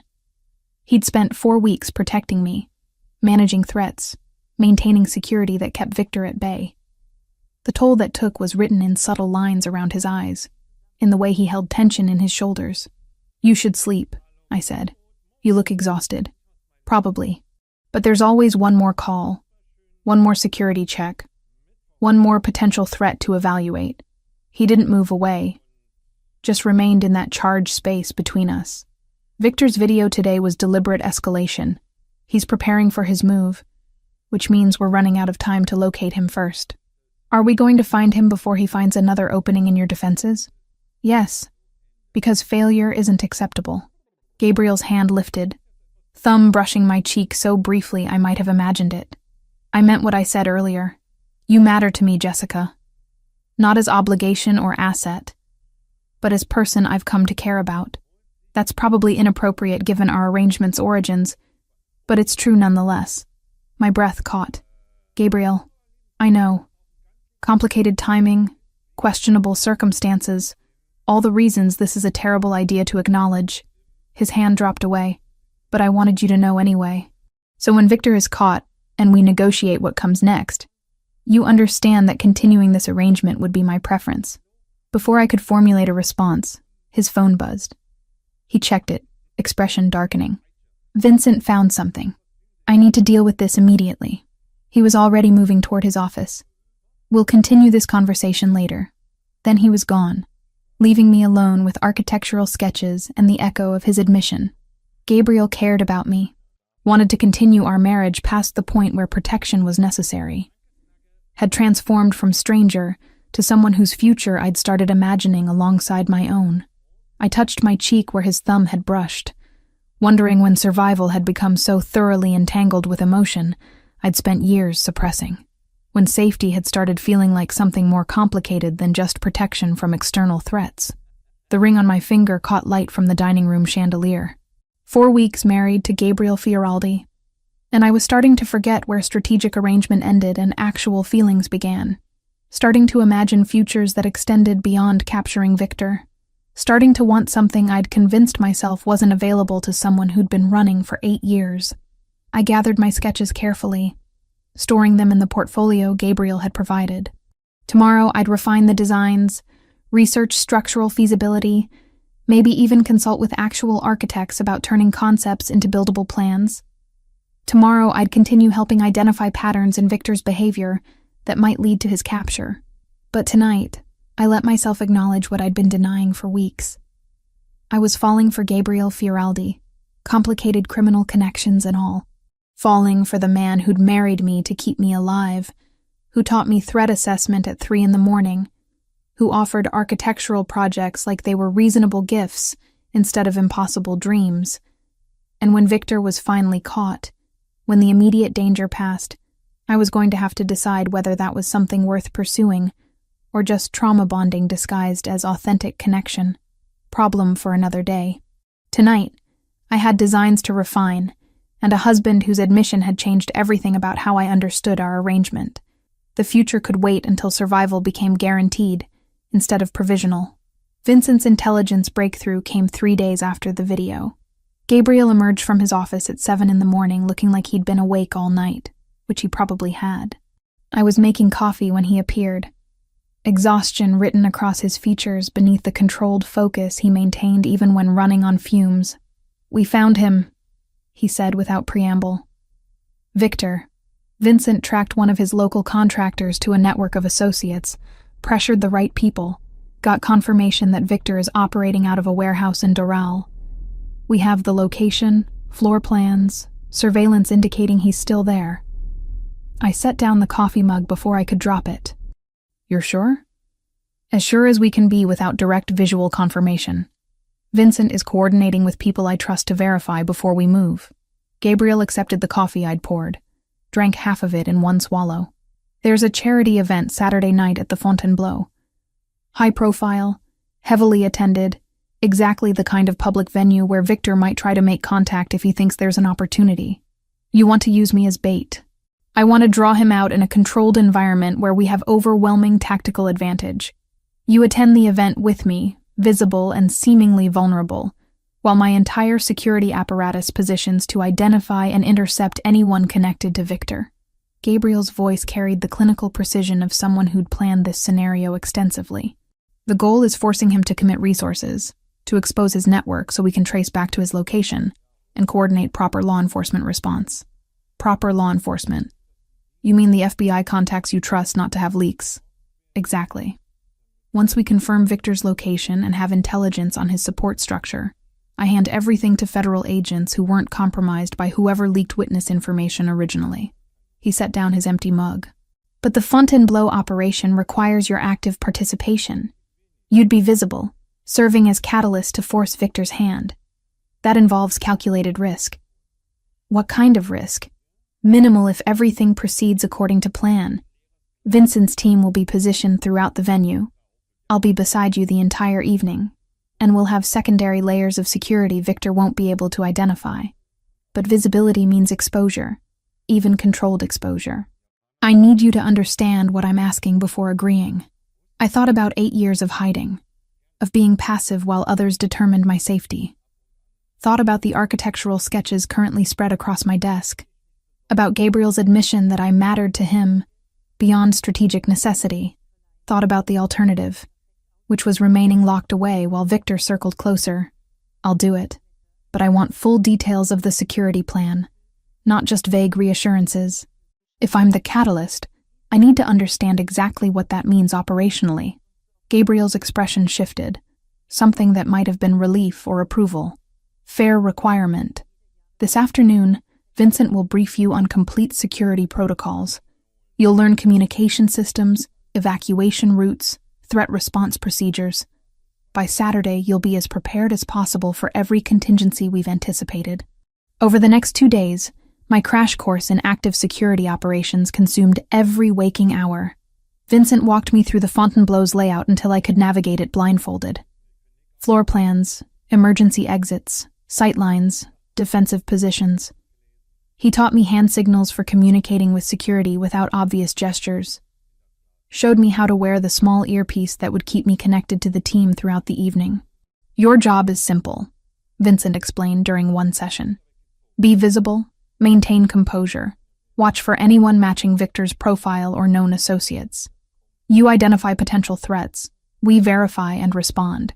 You don't engage directly under any circumstances. What if something goes wrong?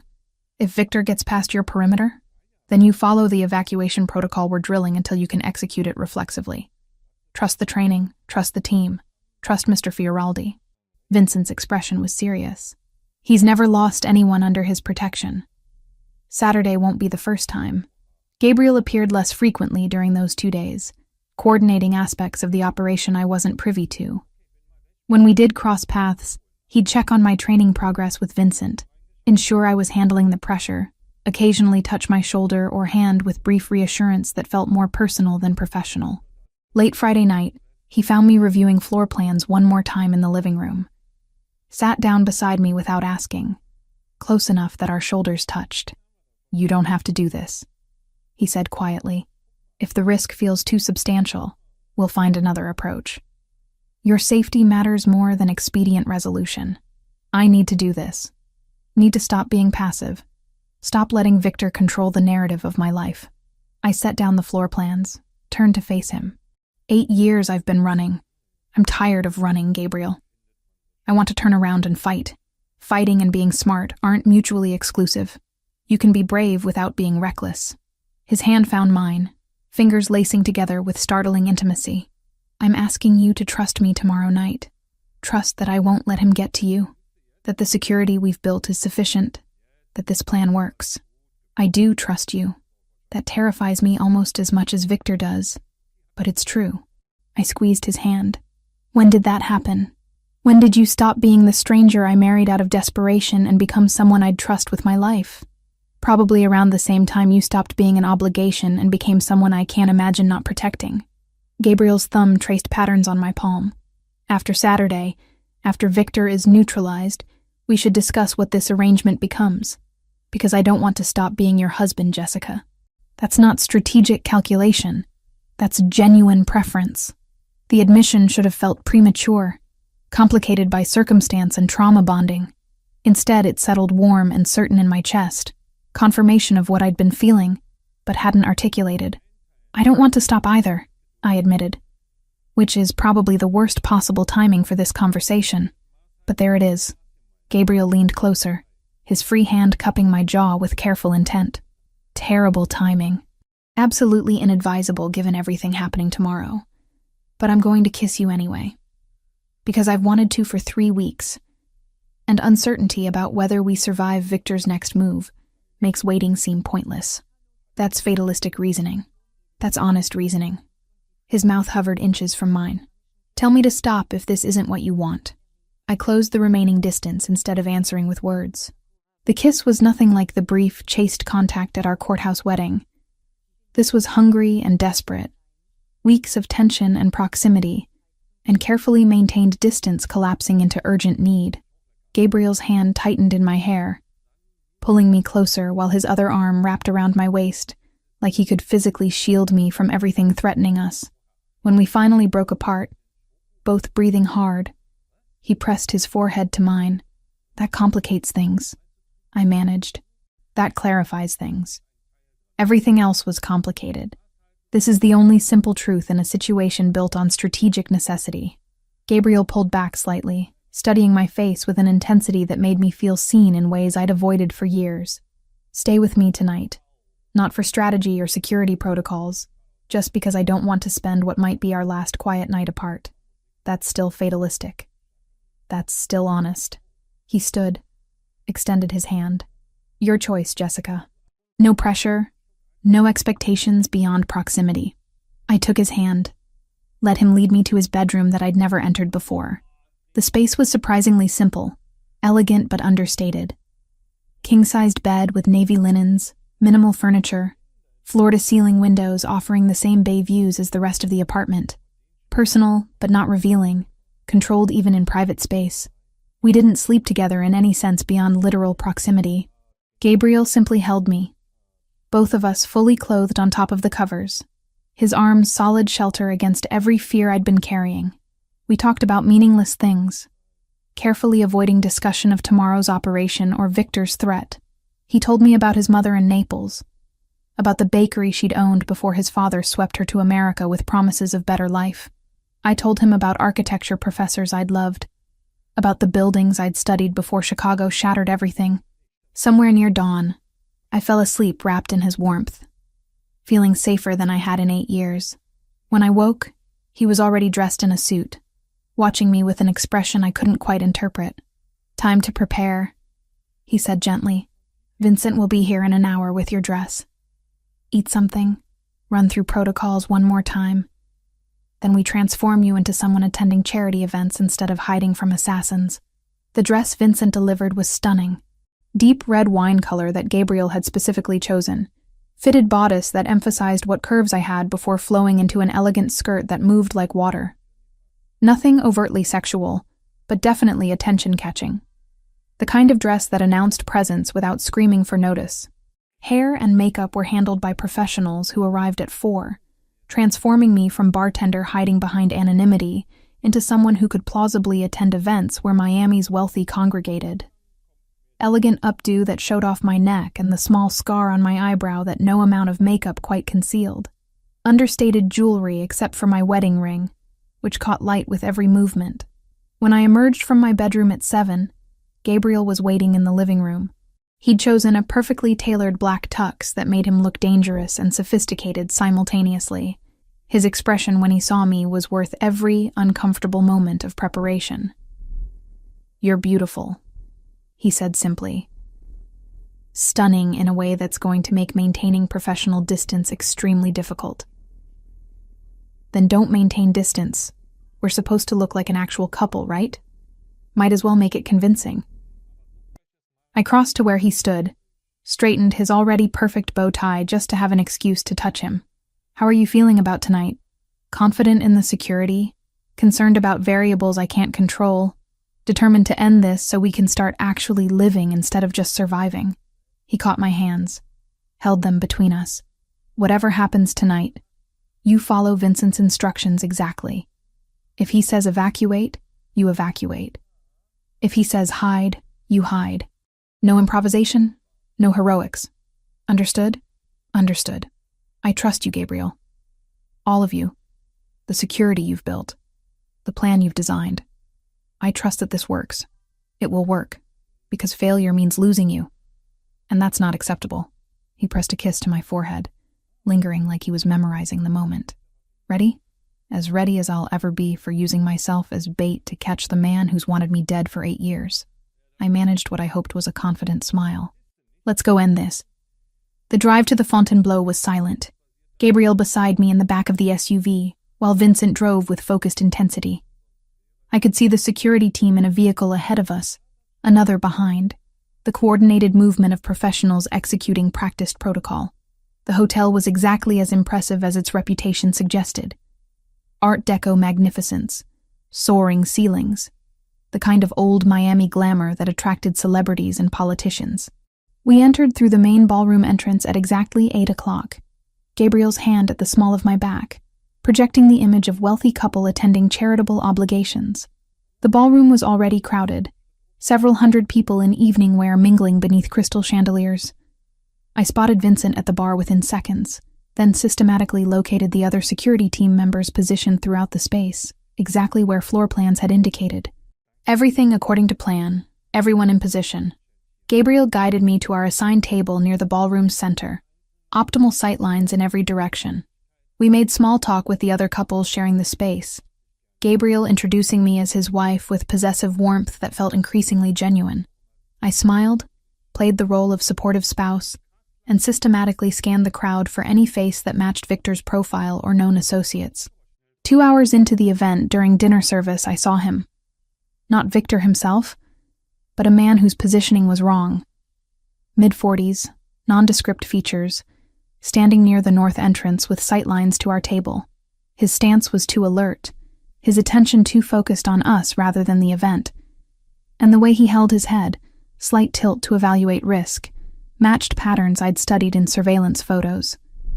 I adjusted my bracelet twice, the signal Vincent had taught me.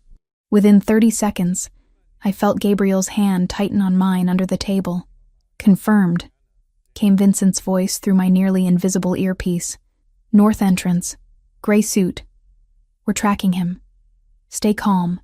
Maintain normal behavior." The man remained at his position for another 10 minutes before moving toward the exit. I watched Vincent signal to other team members, saw them follow at discreet distances. The coordination was flawless, invisible to anyone not specifically watching for it. "He's leaving," Gabriel murmured against my ear, the gesture looking like intimate whisper to anyone observing. "Vincent's team will follow, trace back to wherever Victor is operating from. You did perfectly, Jessica." But something felt wrong. The man had been too obvious, too easy to spot for someone working with Victor's level of professional caution. Like he'd wanted to be noticed, wanted to draw attention and resources away from something else. "Gabriel," I said quietly, urgency making my voice sharp. That was too easy. Victor wouldn't send someone that obvious unless it was deliberate misdirection.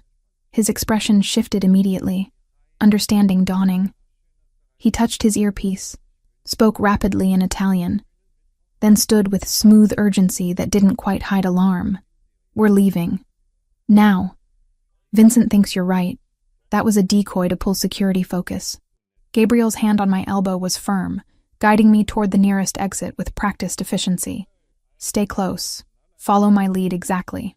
We moved through the crowd with purpose that probably looked like early departure to casual observers. Vincent materialized beside us, 2 other team members flanking our movement. The coordination was seamless, professional, exactly the security Gabriel had promised. We'd almost reached the exit when I saw the second man, standing near the valet station, watching our approach with patient certainty. Older than the decoy, weathered features that matched descriptions I'd memorized 8 years ago, a thin scar on his neck, barely visible above his collar.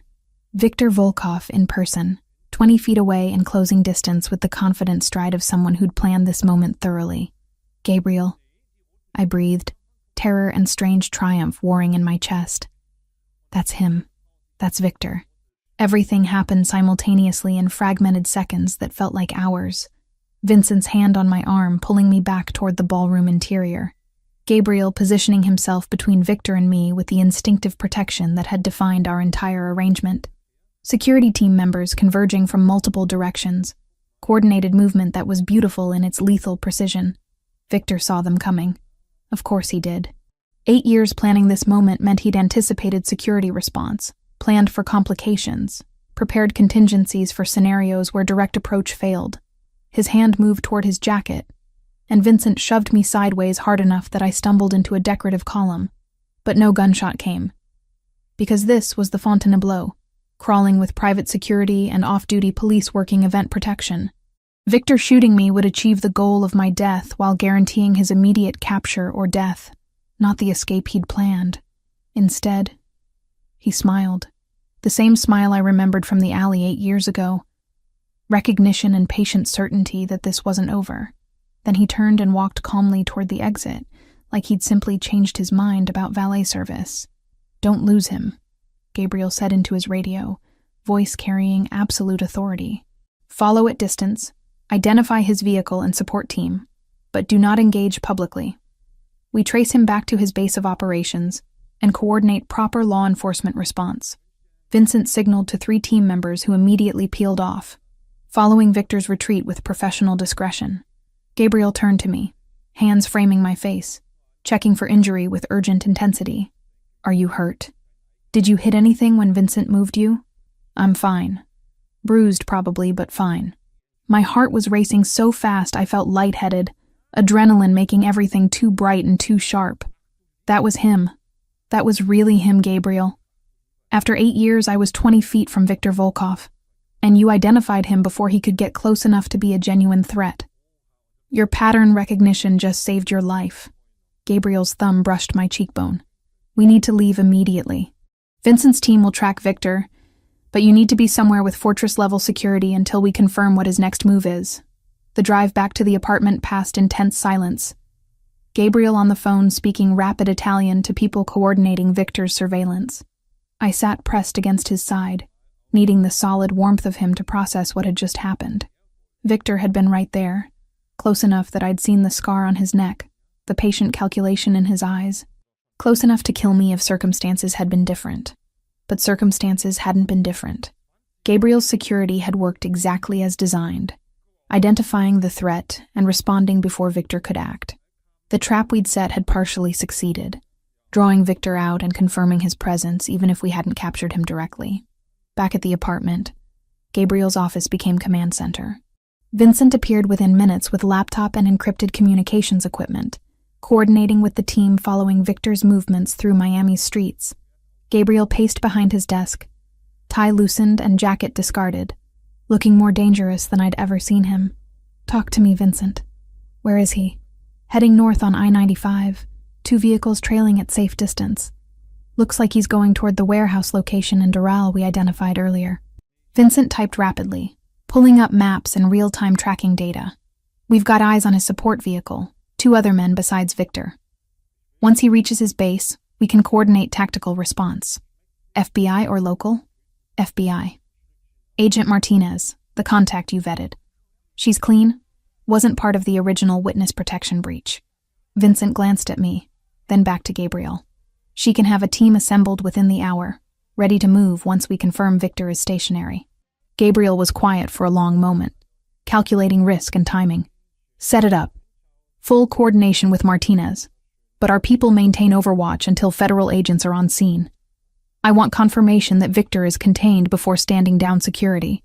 Over the next 90 minutes, I watched Gabriel orchestrate law enforcement response with the casual competence of someone who'd done this before, coordinating between his security team and FBI resources, ensuring everyone understood objectives and rules of engagement, maintaining control of an operation that was technically outside his authority, but practically dependent on his intelligence and assets. Agent Martinez arrived at the apartment around midnight, crisp and professional despite the late hour. Mid-40s with sharp eyes and the efficient demeanor of someone who'd spent decades in federal service. She reviewed the intelligence Gabriel's team had compiled, asked pointed questions about surveillance methods and source reliability, then made a series of calls that assembled tactical response faster than I'd thought possible. "Your information is solid," she told Gabriel. "We've had people looking for Volkov since his escape, and you found him in 3 weeks. That's impressive work. I had personal motivation and resources federal bureaucracy doesn't facilitate." Gabriel's expression was carefully neutral. "What's your timeline for moving on the warehouse?" 2 hours. I want full tactical team assembled, helicopter support in position, every exit covered before we announce our presence." Martinez looked at me directly. "Ms. Turner, I'll need your statement after we secure Volkov. Everything you witnessed tonight, anything he said or did that could support charges beyond the original conviction."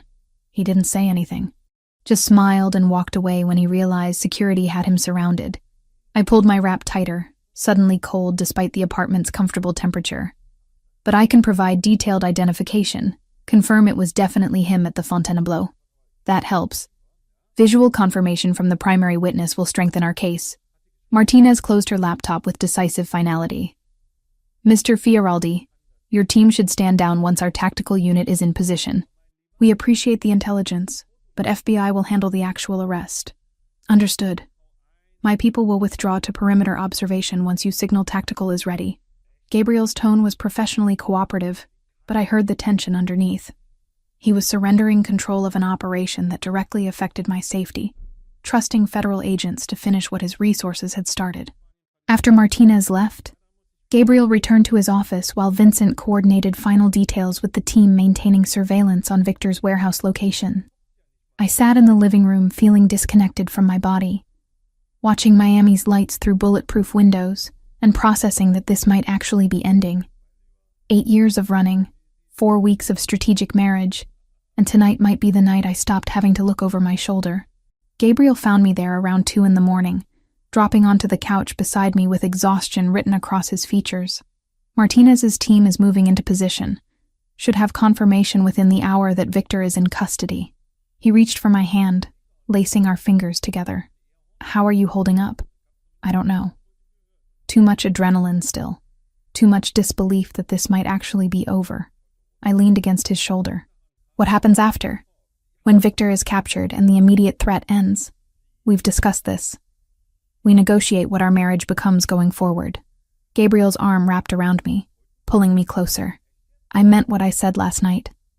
I don't want this to end, Jessica. The circumstances that brought us together were complicated, but what's developed between us feels genuine. It is genuine. That's what terrifies me." I tilted my head to look at him. "Your world, your family connections, the business interests that aren't entirely legal. I've spent 8 years hiding from organized crime, and now I'm married into it. How do we make that sustainable? By being honest about the complications and choosing each other anyway. I can't change my family, can't erase connections that were built before I was born. But I can maintain distance from operations that would make you uncomfortable, can focus on legitimate business interests, can build a life that isn't defined by my father's choices." His voice was serious, carrying conviction. "If you want this to continue, I'll make it work. That's not empty promise, that's commitment." Before I could respond, Vincent appeared in the doorway. "Martinez just signaled. Tactical team is entering the warehouse now. Should have confirmation shortly." We moved to Gabriel's office, watching real-time updates as FBI agents executed their operation. The warehouse was exactly where Vincent's intelligence had indicated, Victor and 2 associates inside, surrounded by evidence of extensive planning. Weapons, surveillance equipment, files on multiple targets including detailed information about me. The arrest was clean and professional. Victor didn't resist, didn't try to fight or escape. He simply raised his hands when federal agents announced their presence, accepting capture with the same patient certainty he'd shown at the Fontainebleau.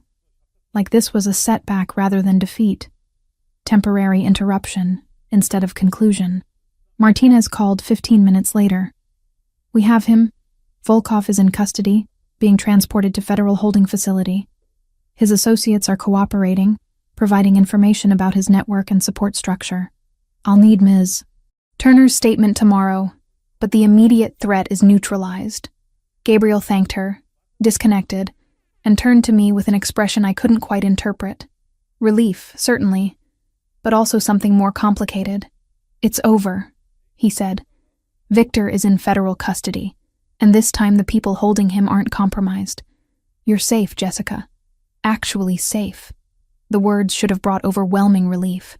Instead, I felt oddly hollow, like 8 years of constant vigilance had carved out space inside me that safety couldn't immediately fill. "What do we do now?" I asked. "Now we figure out how to be married without the immediate threat forcing the arrangement."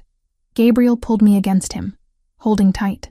"Now we decide if what we've built over 4 weeks is sustainable without fear driving every decision." We spent the rest of the night curled together on his office couch, not sleeping, just existing in the strange liminal space between survival and whatever came next. Vincent updated us periodically on Victor's processing, confirming that federal agents were taking extraordinary precautions to prevent another escape. Agent Martinez called again around dawn to schedule my official statement, professional and thorough in ways that suggested she took witness protection failures personally. When morning light finally painted the windows gold and pink, Gabriel kissed my forehead with tender certainty. "I'm offering you a choice now that survival isn't forcing your hand. Stay married to me because you want to, because what we've built matters beyond strategic necessity. Or we pursue annulment, and I help you establish a genuinely safe life wherever you want to be." His voice was steady, offering genuine options without pressure. "Either way, you're protected. Either way, I'll make sure you have the resources to build whatever life you want, but I need you to choose freely, instead of choosing out of fear." I thought about the past 4 weeks, about architectural sketches and shared coffee mornings, and Gabriel teaching me threat assessment at 3 a.m, about his patient certainty that I deserved better than hiding, his commitment to protecting me even when easier options existed, about falling for him despite every reason I should maintain careful distance. "I choose you," I said, "not because you're the safe option, but because you've become the person I can't imagine navigating life without. Not just surviving with, but actually living with." I caught his face between my hands. "I love you, Gabriel. That's probably too fast and too complicated and too entangled with trauma bonding, but it's true." His expression transformed, something fierce and tender simultaneously. "I love you too. Have loved you since approximately week 2, when you argued with me about security protocols and then cooked dinner using my grandmother's recipe like you belonged here." He kissed me properly, thoroughly. Nothing strategic or restrained about it. "We'll figure out the complications, negotiate boundaries between my family obligations and your comfort. But we'll do it together instead of you facing it alone." 6 months later, I stood in the architectural offices I'd opened with Gabriel's backing, reviewing plans for our 3rd major project. The renovation we'd designed for his building had been completed 2 months prior, garnering attention from developers who wanted similar vision applied to their properties. My degree program was progressing, actual professors reviewing my work instead of online tutorials. Legitimate credentials slowly replacing the false identity I'd carried for 8 years. Gabriel was transitioning operations control of his father's less savory interests to trusted associates, maintaining enough connection to avoid family conflict while distancing himself from activities that made me uncomfortable. Not a complete exit, because that was unrealistic, but deliberate movement toward primarily legitimate business operations. It was compromise, negotiation, the kind of complicated balance that real relationships required. We renewed our vows on a Saturday morning, private ceremony at the same courthouse where we'd married out of desperation 4 weeks after meeting, this time with my real name, Jessica Turner, formally becoming Jessica Fioraldi, through choice instead of necessity. Vincent served as witness again, along with Agent Martinez, who'd become an unlikely friend through the aftermath of Victor's arrest. Victor himself remained in maximum security federal prison, charges from his escape and subsequent murders ensuring he'd never walk free again. Occasionally I'd see news coverage about his appeals or legal maneuvers, but the fear that used to accompany his name had faded. He was just a man who'd made terrible choices, not the monster who'd controlled 8 years of my life. That evening, standing in our apartment watching sunset paint Biscayne Bay in golds and purples, Gabriel wrapped his arms around me from behind. "Any regrets?" he asked. "About marrying you?" "None." I leaned into his warmth. "About how we got here?" "Some. But I think the destination justifies the complicated journey. Philosophy major in another life? Architecture student with pretentious tendencies." I turned in his arms, studying the face I'd learned to read over 7 months. "Thank you for protecting me when I needed it, for giving me space to choose freely when I didn't, for building a life where I can actually thrive instead of just survive. Thank you for trusting me, despite every reasonable instinct suggesting you shouldn't." He kissed me gently. "And for designing spaces that change how people experience the world. Your buildings are remarkable, Jessica. Our buildings. You funded them. Believed in them when they were just sketches on paper." "Our buildings," he agreed. "Our life, our future, our choice. That sounds exactly right." We stood there as Miami's lights began illuminating the darkness. Two people who'd found each other through the worst possible circumstances and chosen to build something genuine from strategic necessity. It wasn't a perfect ending, because real life doesn't provide those. But it was real, and chosen, and ours. And after 8 years of running, real and chosen, and ours was more than enough. The end.